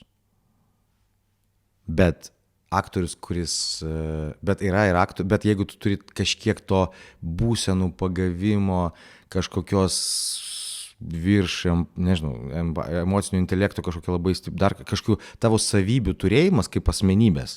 Jis gali įgimta? Ne, galima ir vystyti. Tikrai yra įgimta, arba išauklėta, bet kadangi yra išauklėta, tai tikrai galima vystyti šitos dalykus. Tai aktoriais gali visi patapti, ar ne? Matai, pavyzdžiui, kine, kaip mes visi žinom, kartais tiesiog paima iš gatvės žmogų ir puikų vaidmenį sukūrė žmogus. Bet ar tas žmogus turi turėti gimtų savybių, ar tai bet kokį žmogų paėmus? Jeigu žiūrint, ko tau reikia, tarkim, tas pats Juris Kursietis, kur Olegą padarė, jo pirmas filmas buvo apie berniuką picų kepėją. Modris vadinasi filmas. Jis paėmė tiesiog, rado berniuką picų kepėją. Bet jis nepaėmė pirmo berniuko nuo gatvės. Ne, jis ieškojo, bet matai, jis labai gerai atrodo, pavyzdžiui, kadre, yra tokie dalykai, yra kažkokie dalykai, bet yra žmonių, kurie ir nelabai, ir kadre, visokių yra, žinok. Pavyzdžiui, dėl kino tai tikrai yra, bet ten yra šiek tiek kitaip, aišku, ten vis tiek montažas, ten tu gali išgauti, ko tu nori. Teatre yra sunkiau, ar kiekvienas gali. Labai, man atrodo, negeras klausimas. Netaktiškas, tu bijai netaktiškas būti? Ne, manau, neteisingas klausimas. Ar kiekvienas gali... Aš manau, kad tikrai ne kiekvienas žmogus gali tapti ne kiekvienas politiku, gali tapti gydytojų, politiku arba mechaniku. Jeigu taip sakyt, tai galim sakyti ne kiekvienas. Ai, tu giliau kažkur... Jo, man vis laik įdomiau kažkaip pasikapstyti, kadangi jau susitikom, tai reikia paplepėti. Tu manai, kad, nežinau, mano arba tavo koks nors kaimynas, kuris, nežinau, bele ką dirba, jis galėtų tapti aktorių. Teatro. Aš manau, kad ne. Dabar tapti? Taip. Dabar tai staiga. Jeigu jis po mokyklos būtų įstojęs pas Dalią Tamulevičiūtę, aš manau, jis galėtų tapti aktorium. Ar buvo pas tave, kas netapo aktoriais iš kursų? Išėjo kokie 5 žmonės, man atrodo, ir jie netapo aktoriais. Tai tau ir atsakymas. Bet čiagi jų pasirinkimas buvo, jeigu jie būtų likę, čia dabar iš vis su aktoriais labai lengva, čia kažkur vienur pasirodė ir jau rašai Facebook'e, kad jis yra aktorius. Čia dabar labai lengva tapti aktorium. O šiaip tai... Jo, galbūt. Man, čia nežinau atsakymo tokio vienareikšmiško, bet pagalvosiu apie tai. Nugalvok. Žinok, man, pavyzdžiui, žiūrėk, man, žinai, kas įdomu, tas spektaklis mūsų, dažnai aš girdėjau tokį dalyką, kad, šitas aktorius vaidina spektaklį ir jeigu pakeist jį, viskas, nebus spektaklio. Tai aš esu gyvenime turėjęs atveju ir į vieną pusę ir į kitą, kai pakeitė aktorių. Ir visiškai taip pat vyksta spektaklį, pagrindinį vaidmenį. Mhm. Ta prasme, žiūrovų visiškai priima absoliučiai taip pat. Kažkoks ten, buvo pagrindinis aktorius, pagrindinis vaidmuo. Ir turėjau kitokio atveju, kur pakeitė pagrindinį aktorių ir nėra spektaklio. Tai čia žinai. Tai man tie paprasti atsakymai yra... Visai būna. Visai aktorius ta svarba ir ar tu aktorius ar ne aktorius, ar galėtum būti ar negalėtum būti. Aš labiau prie konkrečių kažkokių dalykų. Ar sunki profesija yra aktoriaus? Man žymiai sunkiau yra santechniko profesija.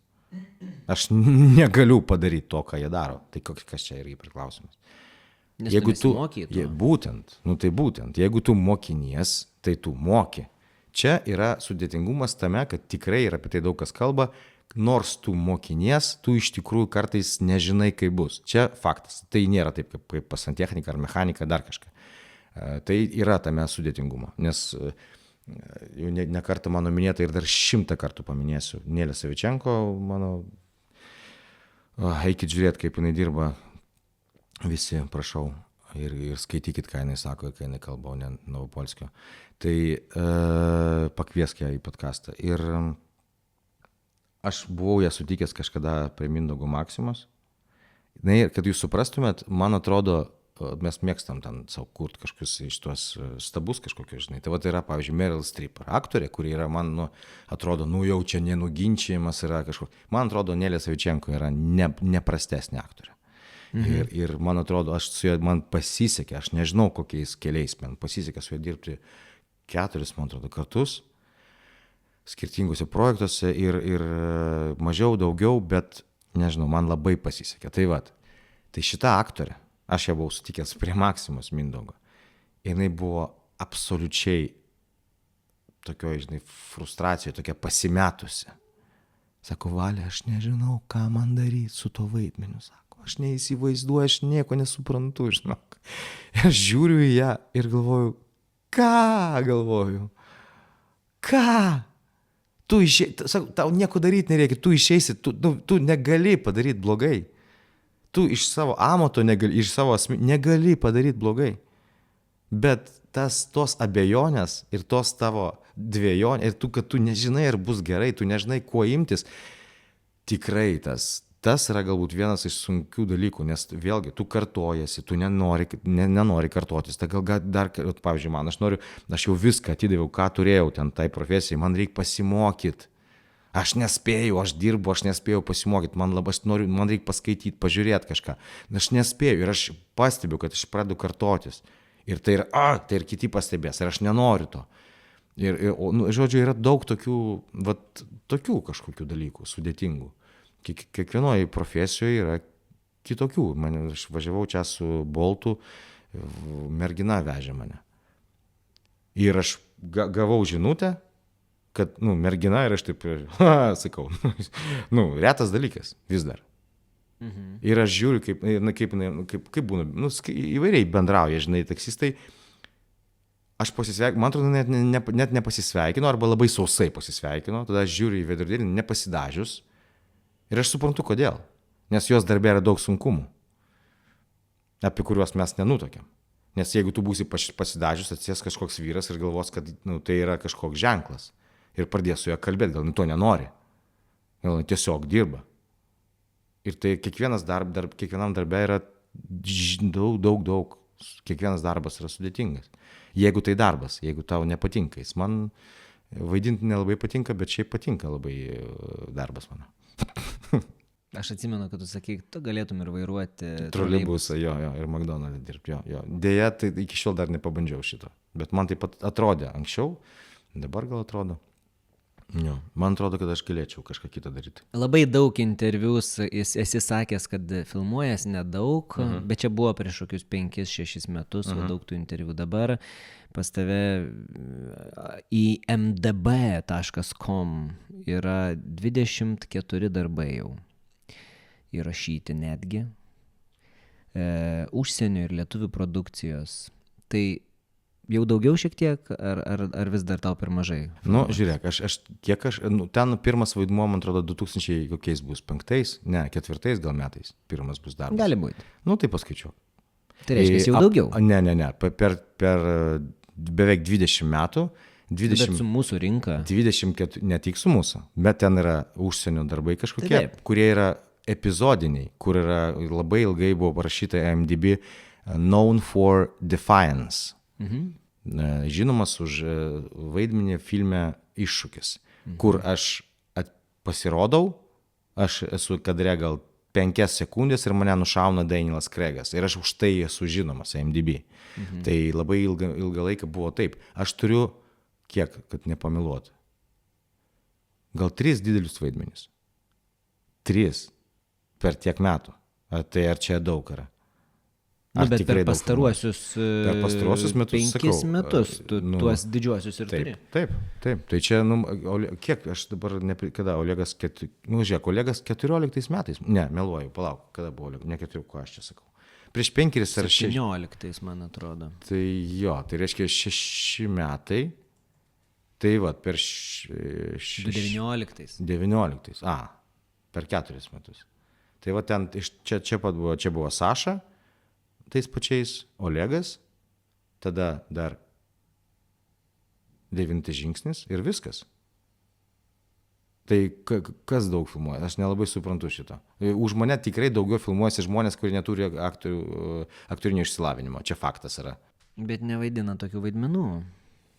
Irgi nežinau ten kaip dėl ko, gal. Bet man pasisekė, aš tikrai nemaniau niekada, kad vaidinsiu kine ir nemaniau, kad turėsiu pagrindinį vaidmenį.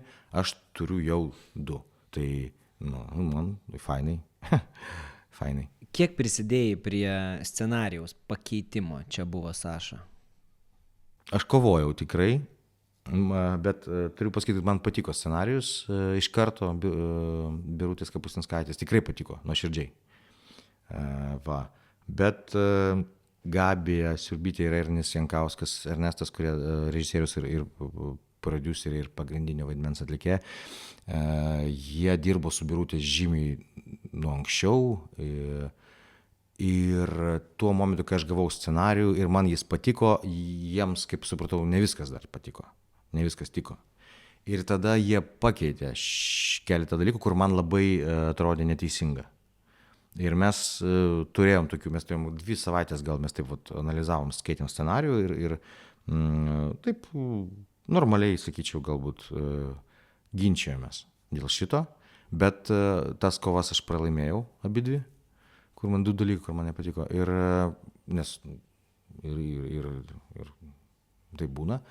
Tai praktiškai neprisidėjau apart paskutinio monologo, kur aš praktiškai vienintelis dalykas, kurį aš turiu. Ten buvo filme. Daug tavo, taip? Jo, ten buvo daug, jis buvo sugalvotas taip bendrai ir daug buvo mano pasiūlytos kažkokios improvizacijos įrašytos, kažkaip jo, ten buvo, jo. Ten labai ir jautis. Gerąją prasme. Aš kai pažiūrėjau tą filmą, aš galvau, šaunuolis, maladėts. Ir Indrei sakiau, kad, čia garantuotai jisai prikišo nagus. Prikišo, bet ir buvo geras. Tik buvo, sakau, tai tiesiog, kadangi... Ne, tai aš tikrai nesakau, kad tai blogas scenarijus ar kažkas, bet labai jautėsi, kad aktorius teisingai padarė savo darbą. Žinai, ne tik tai, kad suvaidino, kas parašyta, bet tikrai daug įnešė savo. Ir tas labai jūtos, labai matėsi. Kine yra per mažai laiko pasiruošimui, pasibandymui, eksperimentui, dažnai gailies, kad neišdrįsti kažko pabandyti, visur šitą sakai. Labai teisingai sako kažkas. Kaip aktoriui, jeigu jaunas aktorius klauso dabar šitą mūsų pokalbį, kaip aktoriui nugalėti tą baimę, kaip pasikliauti savo 6 jausmu ir išdrįsti padaryti kažką kitaip, ar padaryti taip, kaip tau atrodo? Niekaip. Čia bus paprastas atsakymas. Yra žmonių, kuriem nereikia, kurie neturi tokių baimių. Yra žmonių, kurie eina ir nebijo visiškai nieko. Ir jie irgi turi savo kelią ir jie neturi tokių problemų. O tie, kas turi, kaip aš, tai galiu pasakoti vėlgi Dalios kaip išmintį. Aš gal taip, nes Dalia likom kiekvienam iš mūsų, kai aš kalbu su savo kursiokais, tokiom, sentencijom. Nes jinai kartais, jinai sakydavo taip kažkokią istoriją arba apibendrinavo kažkokią tokią sentenciją ar istoriją. Ir taip stipriai tas liko kažkaip, kad iki šiol tu kaip švyturiai tokie, tu pamatai ir ten pradedi tą pusę plaukti. Tai jinai pasakoja apie castingus.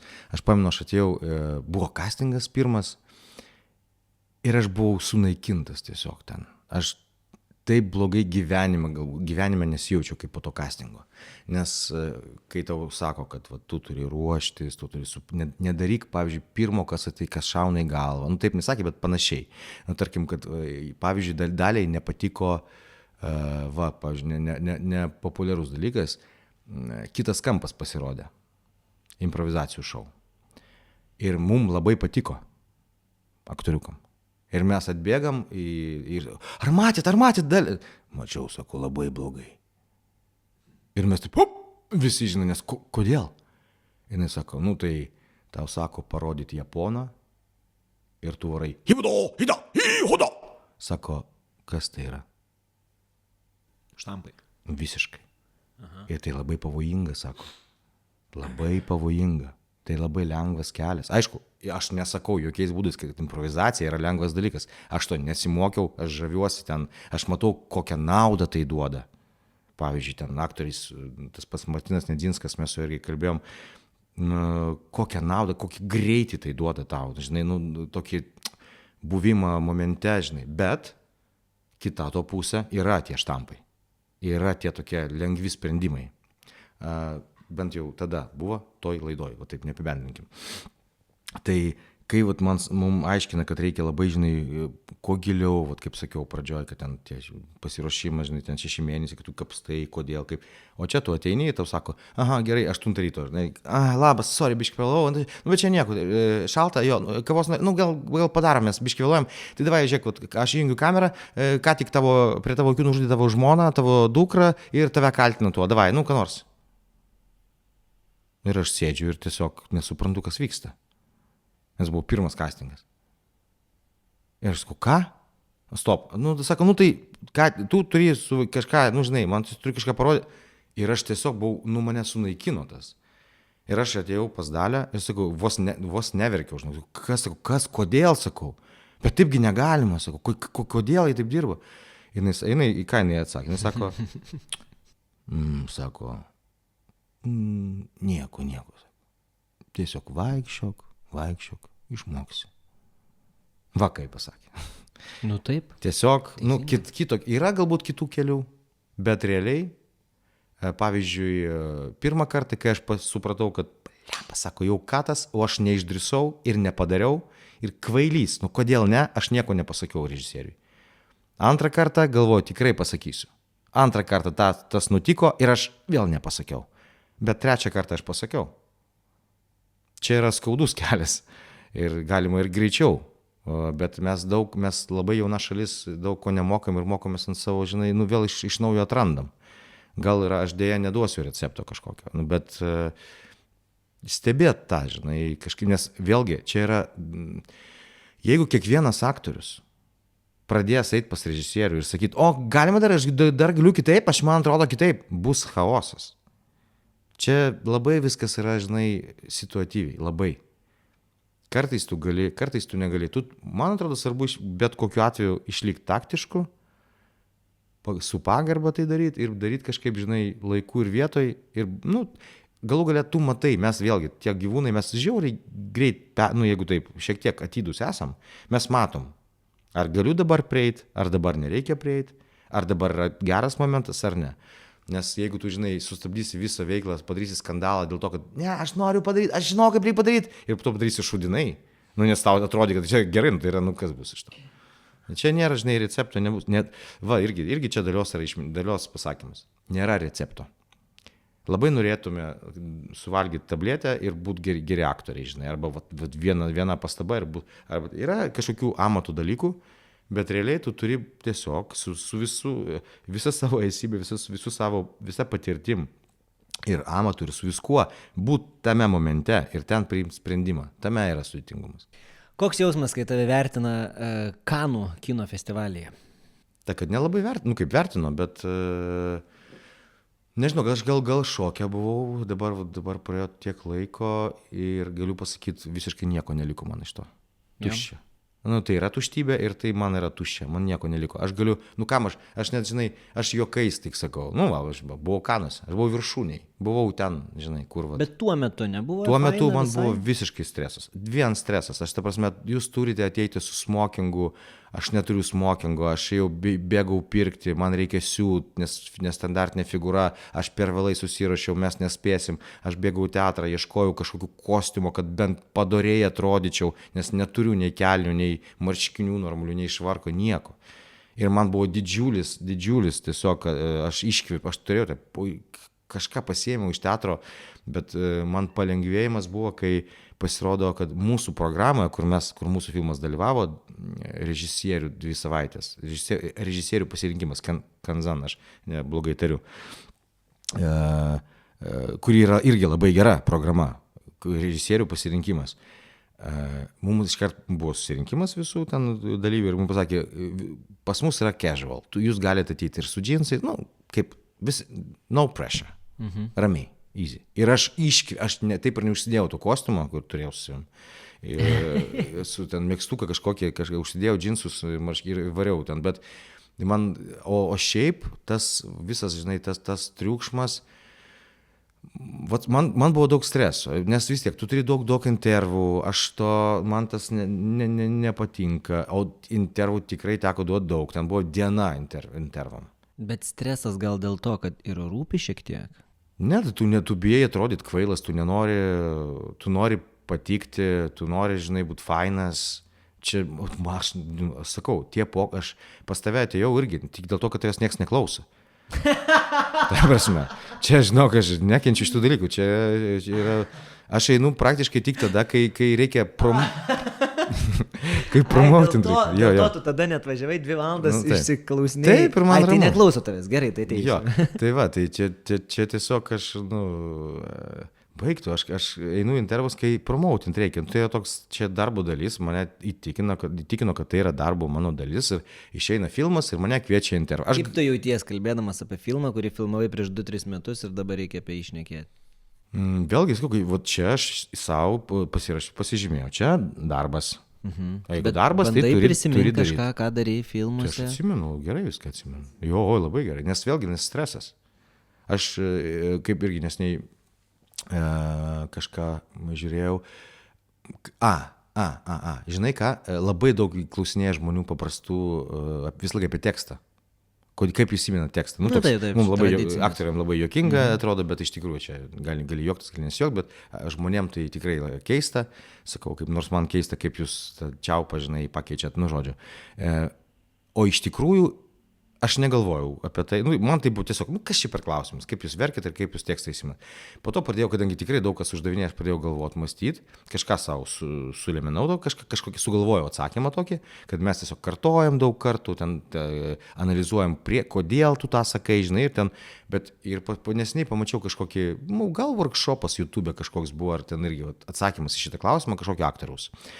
Ir sako, taip, vienas dalykas, daugkartinis kartojimas. Tiesiog, nes tu skaitai pjesę begalę kartų, nežinau kiek kartų. Jūs gyvenimo nei vienas žmogus, nei vieno teksto neskaitė tiek kartų, kiek aktorius visas savo pjesę skaitė. Tiesiog jūs neturite tokios patirties. Ir pabandykite ir pasirodys, kad iš tikrųjų jūs irgi įsiminsite tą tekstą. Kitas dalykas kad ta analizė ir tu žinai, kodėl tu čia taip sakai. Kitas dalykas, tu dar tavo smegenys ne tik akim įsimina ir ausim, kai tu garsiai skaitai ar kalbi, bet dar tu judi kūnu. Ir kitas dalykas, tu dar esi emocijoje, o emocija yra vienas iš labai gerų įsiminimo, va čia yra jau tabletė, čia jau yra receptas. Nes emocija, kai tu jauti emociją, tu įsimini geriau. Čia taip evoliucija sukūrė mus. Nes kai tu pamatai krūmuose šitą leopardą, tau emocija, tu išsigąsti labai, kad tu prisimintum, kad kitą kartą, kai tu pamatysi krūmuose kažką, arba tu geriau iš karto bėgti turėsi forą. Aišku, sunku pabėgti nuo leopardo, bet vis tiek. Tai yra, biologiškai kažkokie dalykai nulemti. Tai va, kadangi, kai tu filmuojasi, emocijos yra labai daug, kai tu dirbi su emocijom, tai tas visas procesas įsimena labai gerai. Vienam interviu sakei, kad kine viskas tikra, tikras stalas, tikra kėdė, tikras partneris, bet tuo pačiu aplink yra 10 mažiausiai žmonių. Yra kamera, operatorius, kažkas laiko bumą ant pagalio, dar kažkas, kartais net tu partnerį neturi, o vietoj partnerio turi žiūrėti į kamerą ir apsimest, kad čia yra partnerio akis. Dažniausiai stovi už kameros vis tiek žmogus. Gerai, kaip tokiu atveju, tau nesukelia sunkumų, nes vienam interviu tu labai aiškiai išnekėjai apie tai, kad tau kine yra daug lengviau pajusti tiesą negu teatre. Arba dar vienas dalykas, kai pradedi filmuoti nuo galo, po to į vidurį, po to vėl kažkur, kem 5 scena, po to 1 scena, ane? Jo, bet jeigu žinosi, kad taip pat filmuos, serialuose labai dažnai, aš mažai filmavau serialuose, bet teko. Ir aš pamenu, kad aš paprašiau, mes beveik visas turėjom, netgi visą scenarijų tada turėjom, kas yra retas dalykas. Ir aš savo tiesiog susirašiau. Tarkim, aš visą perskaičiau ir turėjau tokią bloknotėlį, čia kaip lietuviškai, bloknotas jo. Ir pasirašęs, aišku, tai, ką galėjau, žodžiu, kiek turėjau laiko, kiek galėjau pasiruošti, tai tokia scena ir parašyta ten žodis, kas vyksta, kadangi vėl aš perskaičiau visą, tai aš turiu visą istoriją, aš žinau, kas kur yra, kas po ko, bet Kiekviena scena, tarkim, man duoda, 53 filmuojam, aš paimu tą, atverčiu, 53 ir aš matau, kas prieš tai buvo, kas po to ir aš suprantu, prisimenu, kas bendrai ir dar ten, pavyzdžiui, pasižymiu ten pagrindinę kažkokią emociją, dar kažką, tarkim, kas turėtų būti. Tai, tu bandai savo vis tiek kažkaip, čia, aš taip, nežinau, neturėjau kitos patirties tokios, bet padariau taip. O šiaip, kai tu Tolėgė, pavyzdžiui, man nenorėjo duoti scenarijaus režisieriaus, nes jam atrodė, kad taip geriau dirbti su aktorium, kad jis nieko nežino. Ir tada jis gali tiesiog vietoje ateiti ir sakyti, dabar tai padaryk, o jis po to viską sumontuos. Ir mes su juo pykomės, taip, kalbėjau, buvo tokia diskusija ilga, aš sakiau, duok man mano darbą padaryti, sakau. Nes, aš vaidinsiu šitą sceną, kurį tu man duosi, priklausomai nuo to, kokią vietą jinai užima scenarijuje, nes aš irgi savo visą vaidmenį kursiu. Ir jis ne iš karto man davė. Jis nenorėjo labai duoti, nes pirmą filmą savo padaręs be šito, bet ten buvo neprofesionalus aktorius. Ir galiausiai, kai jis man davė tą scenarijų ir kai mes padarėm tą filmą, šios mūsų kovos yra 2 faktai. Vienas faktas, aš paklausiu, kai dabar mes baigiam, pasakyk man, ar gerai tu, ar teisingai aš sakiau, kad, prašiau, kad tu duotum. Ką tu gali pasakyti apie mano darbą? Jis sako, jis pauzė tokia ir sako, jo, aš labai džiaugiuosi, kad aš dirbau su profesionaliais aktoriais tokiais. Vienas dalykas, bet kitas dalykas, kai aš pamačiau filmą, sumontuota buvo kitaip.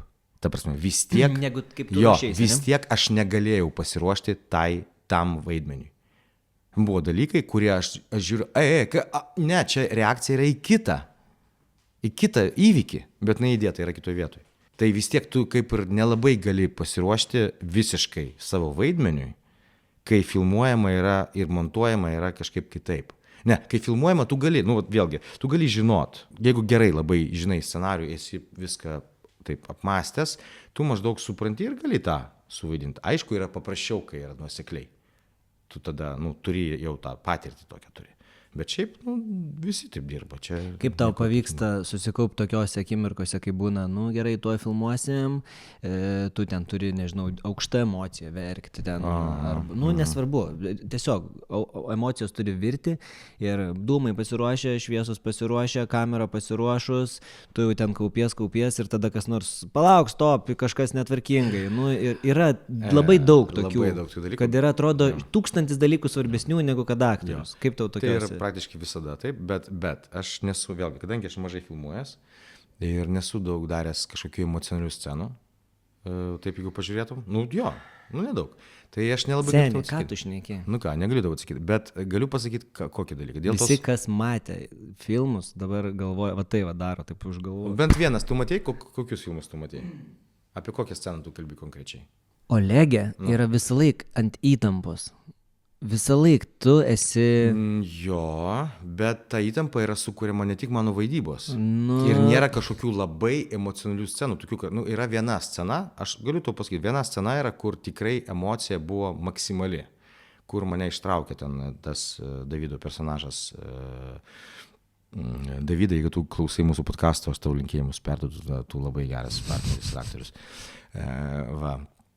Jis mane ištraukė iš lovos, šiek tiek sumuša, įpila į viskio ten man į burną per prievartą ir po to sako, varyk, nupirk man dar viskio.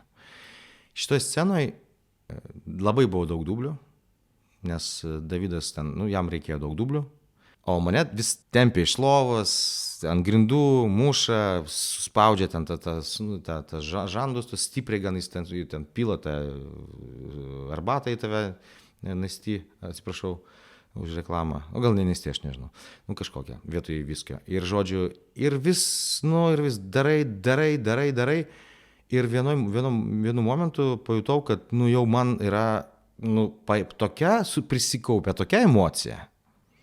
Ir aš ten, tas dublis ir yra filme.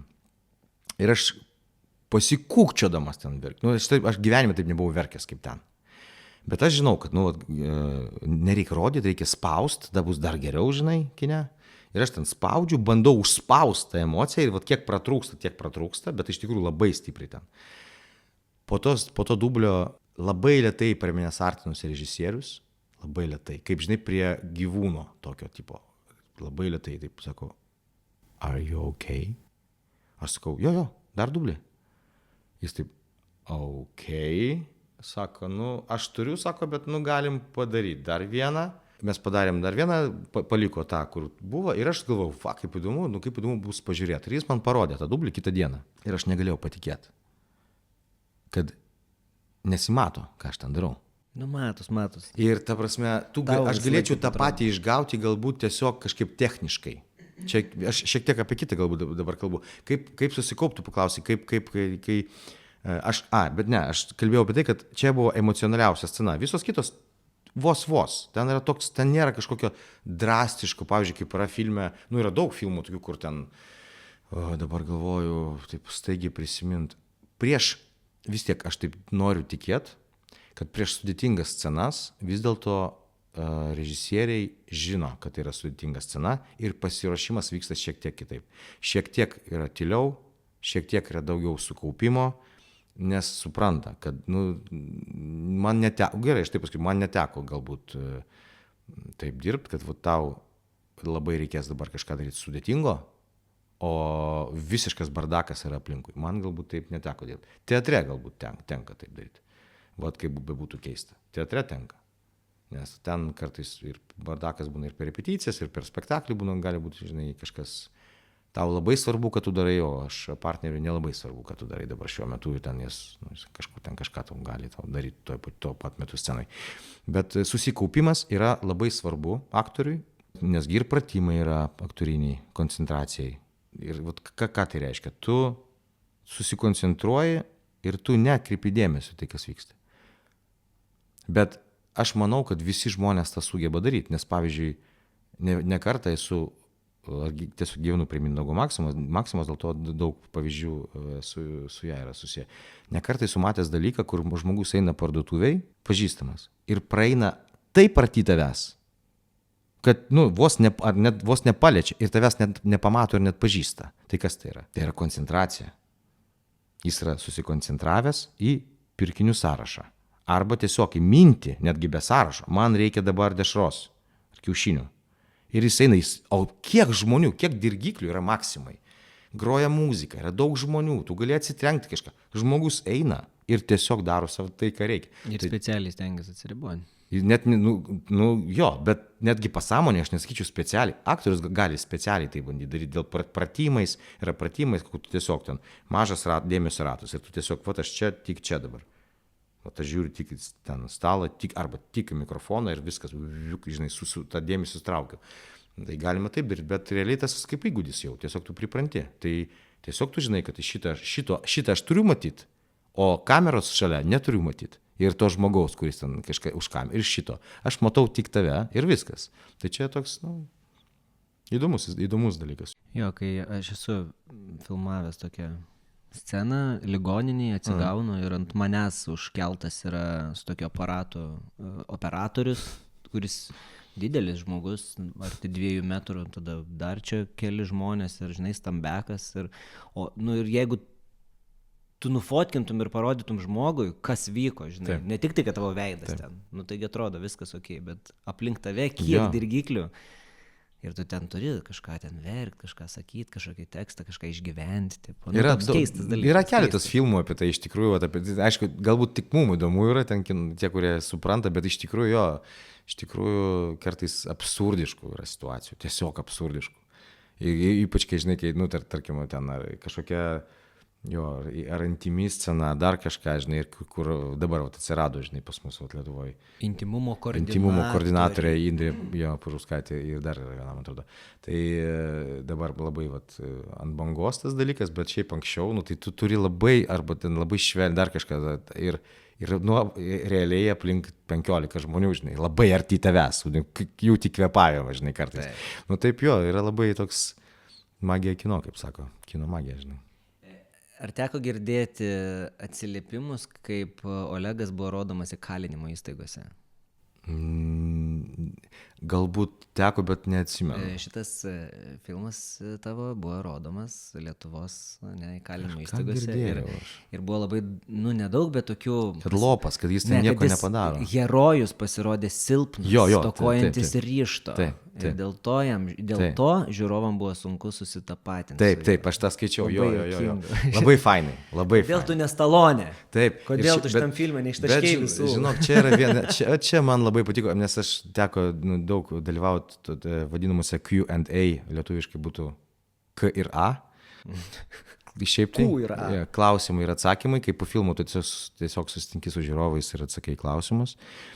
Buvo dažnai tas klausimas užduodamas, bet vieną kartą kažkaip labai taip konkrečiai taip nuskambėjo, o tai kodėl jis nieko nedaro, kodėl jis neveikia, jisgi gali pabėgti. Taigi, ten yra scena, man atrodo, aš dabar neatsimenu, ar jis liko filme, bet tikrai jinai buvo, kur jis išeina iš namų, iš tų ten namų, kur sėdi, nieks jo nelaiko. Ir jis pažiūri tiesiog į vieną pusę, į kitą, kur laukai, ir grįžta atgal. Nes, o kur tu eisi? Kur tu eisi? Žinai, kitas dalykas, tą klausimą aš atsakiau tai moteriai, sakau, man tikrai, sakau, aš laimingas, aš labai džiaugiuosi už jūs, sakau. Jeigu jūsų gyvenime, taip yra viskas. Jūs žinot, kad teisinga yra taip ir jūs taip darote. Sakau, mano gyvenime tikrai nėra taip. Ir apie tai toks yra ir personažas, kur tu žinai, kaip teisingai reikia pasielgti. Arba žinai, kaip, visiems, daugam tikrai, man atrodo, tas turėtų surezonuoti. Ir tai yra tikrai sudėtinga. Ir vėlgi biologiškai yra irgi, kiek žinau, nulemta, kaip pasakyti, neįtakota.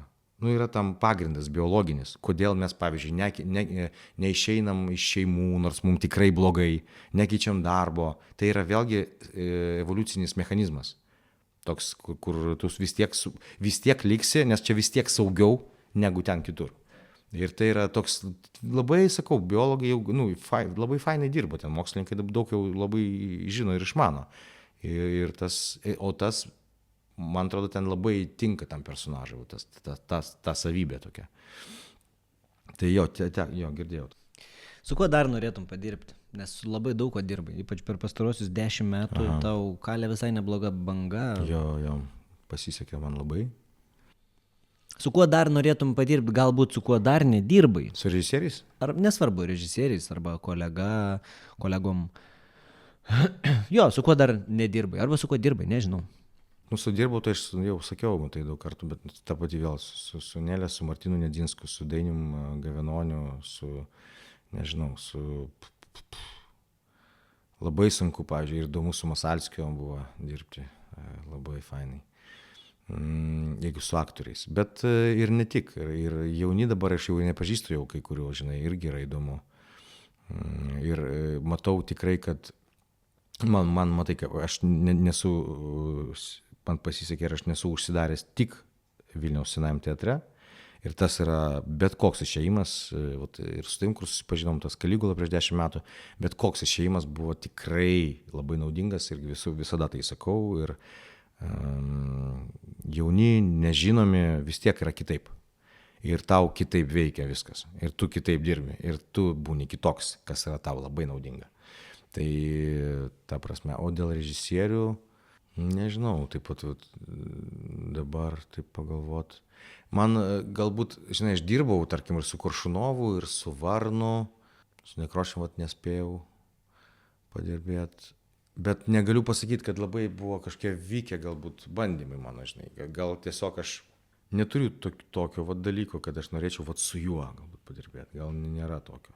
Ir jeigu atsiranda, tai man atrodo, tai nėra labai kažkaip kol kas švaru pas mane. Tarkim, atsiranda koks nors režisierius ir aš matau, kad, kažkaip, ar populiarus tampa, ar kažkaip lygtais girdėjau, kad neblogai dirba. Ir viduj atsiranda, kyla noras, galbūt, bet aš net nežinau, ar jis gerai dirba. Čia jau man nepatinka. Čia tokie, žinai, pagaut tą, bangą pagaut, jo. Ir tada palaikinį kokį, žinai, postą, dar kažką, Facebook, kad gal aš čia irgi esu, žinai. Tai tas man nepatinka labai. Bet mes esam taip sutverti, mes siekiam sėkmės. Jo, taip yra. Tai ir aš labai dabar, ką galiu pasakyti, tikrai man yra trūkumas ir stoka tokio, žinai, darbo, arčiau Tamulevičiūtės, ten tapus. Labai noris dirbti su žmonėm, kurie yra didesni už tave visada. Nes daugiau išmoksti. Jo. Nes labai, būna ir taip porą kartų yra buvę, kad ateina režisierius, tu pradėt kalbėti, pradėt repetuoti ir supranti, aha, Nu, aš nieko negaliu. Nu, labai sunku išmokti. Aš noriu, bet labai sunku, nes aš turiu tave mokyti. Nu, taip, labai grubiai pasakiau. Bet... Pagaliau. Jo. Pagaliau išdrįsai. Pasakiau grubiai. Jo, tai... Nu, bet sunku kažko. Reikia žymiai daugiau pastangų įdėti, kad tu vis tiek gali pasimokyti, bet žymiai daugiau, o aš kadangi tinginys, tai aš mėgstu, kad man duotų, žinai, iš karto ir viskas. Nu, žodžiu, aktoriui niekada negana. Jeigu buvo vienas geras darbas, noris dar geresnio darbo. Ne. Man sakau, dabar tu man pasakyk viskas, aš tau duodu pensiją, kad tau užtektų, viskas. Dabar pat metu, šiandien neinu į repeticiją, viskas. Bet tu žinai, kad tu turėsi dirbti. Ir noris vis tiek kokybiško darbo. Ta prasme, tai aišku. Tai visi nori tik kokybiškai gyventi, tik kokybiškai dirbti, tik kokybiškai miegoti ir viską, tik kokybiškai. Tai jau kas nori kitaip.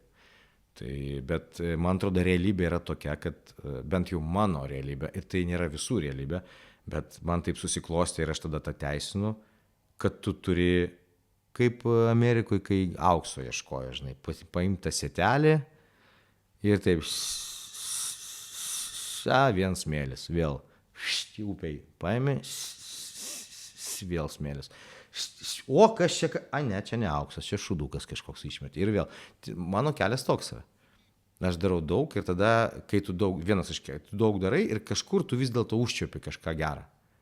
Nu, galima ir kitaip, galima, žinai, pavyzdžiui, aš noriu padirbėti dar kartą su Arpadu Šilingu.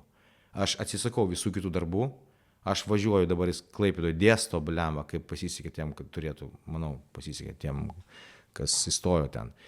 Pas Masalskį ir pas Arpadą. Aš tik ten važiuoju, aš, pavyzdžiui, nežinau, mes viskas, žmona, dukra, mes važiuojam gyventi į Klaipėdą, mes važiuojam ten, galim ir taip eiti. Ir aš einu pas jį, aš noriu, žinok, man dabar nereikia, aš darysiu, ką norit, aš būsiu, nežinau, nešiosiu ten tašę jūsų, nežinau, būsiu asistentas, aš noriu su jumis dirbti. Ir galbūt tai yra geresnis kelias ir greitesnis. Tiesiog aš esu kitoks žmogus, dėja ar nedėja. Taip yra. Nes aš ir tokią istoriją žinau. Vieną operatoriaus. Bet ten jis turėjo, aišku, jis iš turtingos šeimos buvo ir jis galėjo sau leisti. Taip važiuoti metams, sako, viską nemokamai važiuoju, su jumis nešiosiu lempas, darysiu, ką norit. Ir parašė 20 laiškų geriausiams pasaulio operatoriams, 19 neatrašė. O vienas atrašė. Ir jis metus su juo padirbėjęs, gavo tiek, kiek negaus niekas daug, ta prasme, tu negausi. O jis po to parašė dar vieną tokį laišką, bet jau su tą patirtim, kad dirbo pas šitą. Ir viskas. Ir bičias jaunas filmavo tada, labai jaunas bičias, o čia jis padarė tą filmą, jo. Geras. Tai yra visokių kelių, žinai, ir mano tikrai yra very slow. Reikia nebijoti. Jo. Reikia nebijoti kažko paaukoti, man atrodo. Jo.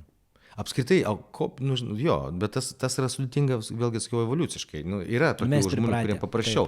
Bet iš tikrųjų, tas suvokimas, kad tu, kai aš girdėjau laidoje apie šitą evoliucinį mechanizmą, ten jis buvo, man atrodo, jeigu aš neklystu, apibrėžiamas kognityvinio disonanso ir kognityvinės klaidos kontekste. Ta prasme, kad iš tiesų tai yra netiesa. Kad tai yra mechanizmas, kuris yra pasenęs ir kuris mums nebereikalingas.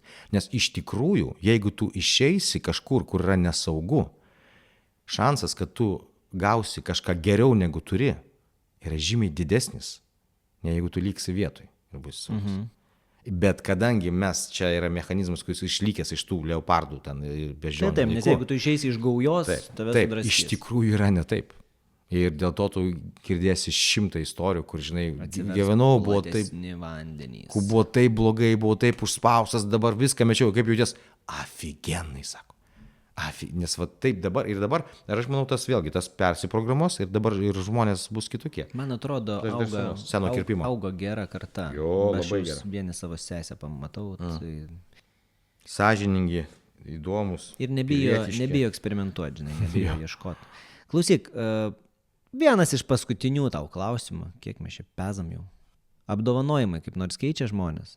Nes vėlgi, būkim biedni, bet teisingi, tu apdovanotas 2 gervėm, 2 kryžiais, Puikia žmona ir nuostabia dukra. Tik tai aš noriu priminti tokį dalyką, kad už tuos dalykus, ne taip kaip Holivude, už kokį Oskarą nenusipirksi namo ant jūros kranto, nieko nenusipirksi, tu tiesiog gauni tokį pakabuką ir statulėlę. Nu, kažkiek pinigų duoda už kryžių ir už nacionalinę, man atrodo, kinų premiją kažkiek davė, už gervę neduoda.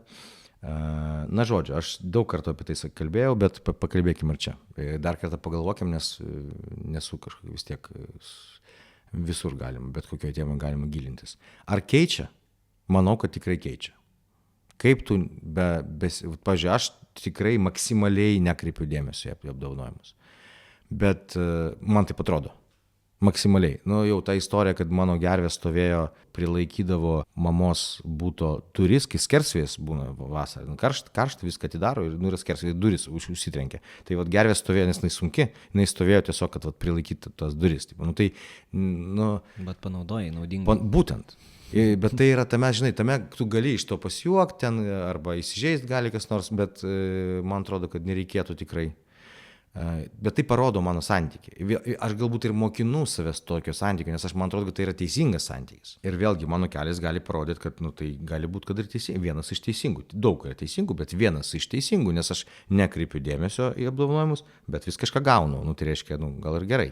Nu taip, tu sakai, kad nesiek apdovanojimo, tai gal ir gausi. Nu, man atrodo labai paprasta, nereikia siekti jo. Nu, bet vėlgi čia mano kelias, kaip ir sakiau, mano kelias nėra teisingiausias, jis yra vienas iš, kiekvienas turi savo kelią, bet mano kelias buvo toks, susikoncentruok į darbą ir gerai padaryk savo darbą, atlik. Viskas, tau daugiau apie nieką nereikia galvoti. Tu tą padarei, tau susiklosti taip žvaigždės ir viskas, ir aplinkui, nes tai yra labai kolektyvinis vis tiek darbas. Pasisekė kažką padaryti, tu gavai už tai apdovanojimą. Labai gal ir gerai, nežinau ar gerai. Pas mus tai iš tikrųjų nedaug reiškia. Bet žinau žmonės, kuriem tikrai labai tai yra svarbu. Ir sako, kad vis tiek kažkas kaip profesionalai įvertina tavo darbą, tai yra svarbu, gerbiu tą nuomonę. Aš turiu kitokią. Galbūt čia gal aš taip praktiškai dargi žiūriu, kad nieko neduoda. Gal kaip tu ir sakei. Jeigu kaip būtų, kaip irgi sakiau, kaip Holivude, tu gauni Oskarą, nuo to tavo kitas honoraras pašokteli 10 kartų ir kitaip tu, viskas, taškas. Galbūt kovočiau aš labiau dėl to apdovanojimo. Žmonės galbūt ir taip. Plus tikrai aš, ta irgi čia juokingas, akivaizdus dalykas, kad mane auklėjo, kad kuklumas yra dorybė. Tai tau kine už 2 sidabrinės gervės dabar nemoka 3 atlyginimą? Ne, nemoka nieko. Visiškai. Visiškai nieko nemoka. Štai tokia ta Lietuvos rinka. Jo, bet, nežinau, gal, nieko nerandu kažkokio gero dalyko. Bet kaip mes žvengiam, mes juokime, žinai, su kolega irgi teatre dirbam, kuris irgi labai, dažnai aš pastaruoju metu apie jį kalbu, toks yra Viačeslavas toks Lukjanovas, kur man atrodo galėtų būti pavyzdžių santykio į darbą, į pasiruošimą, žinai, man jis yra pavyzdys, kursiokas mano, bet aš taip nemoku kaip jis ir negaliu, bet kas iš to, kur jis, ką jis daro, žinai, kas jį žino. Mes galiausiai, tai prieš save turim, matyti viskas, vis tiek tu ramybę gali gauti, jeigu tu prieš save būni sąžiningas. O apdovanojimai čia nieko bendras to neturi. Tu gali gauti apdovanojimą, kur tu galvoji, visiškai, aš net nevertas to buvau. Tai stovės ir primins tau, matai kaip, tada nepadarai šito. Visaip gali būti. Tai, aš tikrai, nežinau, gal kai laidos, gal kremuot prašysiu. Kaip sakiau, kad sėdėsiu senas, apsikabinęs tais visais apdovanojimais ir festivalių dalyvio tom, žinai, kaip baidžiai, kai būna, kaip, nežinau, kaip lietuviškai vadinasi. Skrajutės. Skrajutės. Ne. To ant kaklo. Jo, ant kaklo, kur pasikabini ir, žinai, apsikabinsiu, sėdėsiu, toks, žinai. Galėsi iš sidabrinių gervių urną išsilydyti. Jeigu, gal tai nesidabras. Nesvarbu. Kažką, urna, jo, galima būtų. Bet tau nieks už tai babkių nemoka daugiau. Ne, jeigu tave domina toks konkretus aspektas, ne, man nieks už tai babkių daugiau nemoka. Ne, man įdomu, klausytojams babkės visada įdomu. Babkės įdomu? Neturiu babkių. Aš neįdomus, aš neturiu babkių. Aš neįdomus, ja. Valka, priejom prie galo. Davai. Gali aš visada duodu Blitz klausimų turnyrą iš laidos Tai jau davei Inside vieną. the Actor Studio. A. Ne, čia kiti. O, šitą žinau. Taip. Greitai, kas ant liežuvio galo? Gerai? Nu, davai bandom. Pasiruošęs? Ne. Labai gerai. Koks tavo mėgstamiausias žodis? Atsiprašau. Koks tavo nemėgstamiausias žodis? Karas. Kas tave užveda kūrybiškai, emociškai, dvasiškai? Kiti žmonės. Kas numuša, išjungia visus šitus dalykus? Kiti žmonės. Koks tavo mėgstamiausias keiksmažodis? Nemėgstu, bet šiaip tai nedaug jų yra. Mėgstamiausias. Kurmis. Kokį garsą tu labiausiai mėgsti?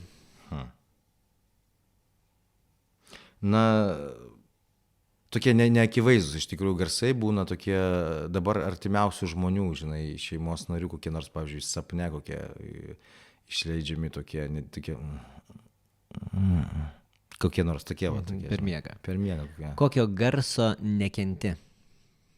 Na, aš nekenčiu, kai aš girdžiu balse, ne. Na gerai, dabar šiuo metu aš nekenčiu sirenų garso. Kokią profesiją be savo norėtum išbandyti? Psichologo, psichoterapeuto. Kokios profesijos tikrai nenorėtum išbandyti? Nežinau, tu ar galvot kažką. Nesugalvoju, nėra tokios matyti. Nu, kažkokios labai sudėtingos, bet išbandyti vieną dieną, pavyzdžiui, why not? Viską. Nu, why not?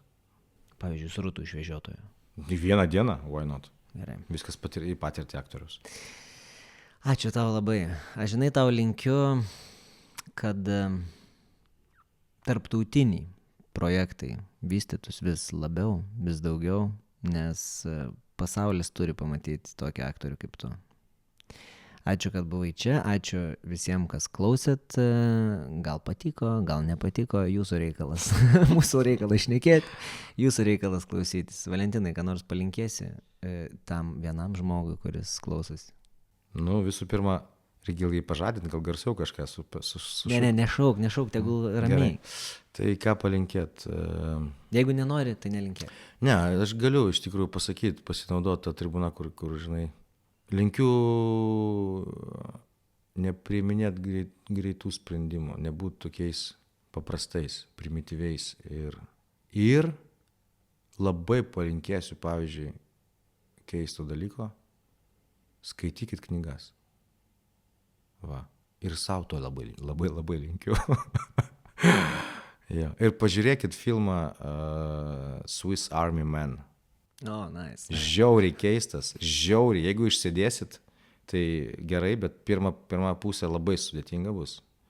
Labai keistas filmas, bet aš jį labai seniai jau mačiau ir niekam, iš tikrųjų labai retai kažką postinu įdedu į Facebooką, bet buvau, nebent reklamos kažkokiais ten tikslais, kad spektakliai vyks dar kažkas, bet šitą filmą buvau, man atrodo, įdėjęs, pareklamavęs.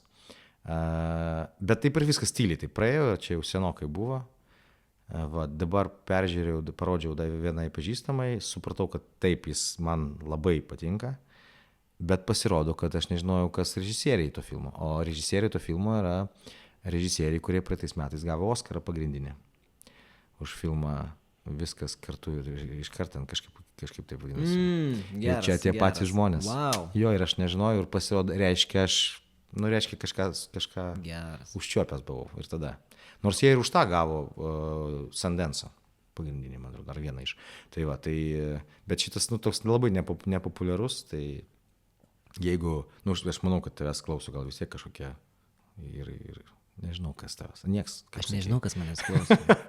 Tai va, tai žodžiu, labai keistas parašykit filmas. Man, kas manęs klauso, man labai įdomu. Jo, parašykit pagaliau jau Rokui, nes jis nesupranta, ar su savim kalba, ar su kažko, jo. Tai va, tai filmas Swiss Army Man labai yra keistas, bet man atrodo, kad padarytum tokį filmą, tu turi būti ir labai jautrus ir geras žmogus, ir labai gerai išmanyti amatą.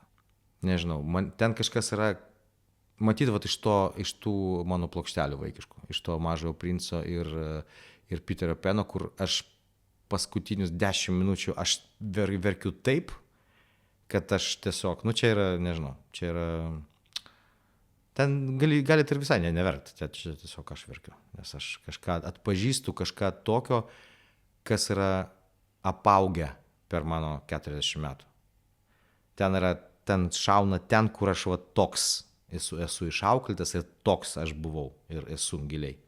Tai vat, jeigu jau iki čia paklausėt tiek laiko, tai gali dar sugaišti, jeigu dar įdomu, tai pažiūrėt, apie ką aš ir kas tas Valentinas. Ačiū tau. Ačiū tau. Ir iki visiems taikos ir ramybės. Taikos. Kiek mes, aš pavėluosiu repeticiją, blėt. Kada tu repeticija? Pista.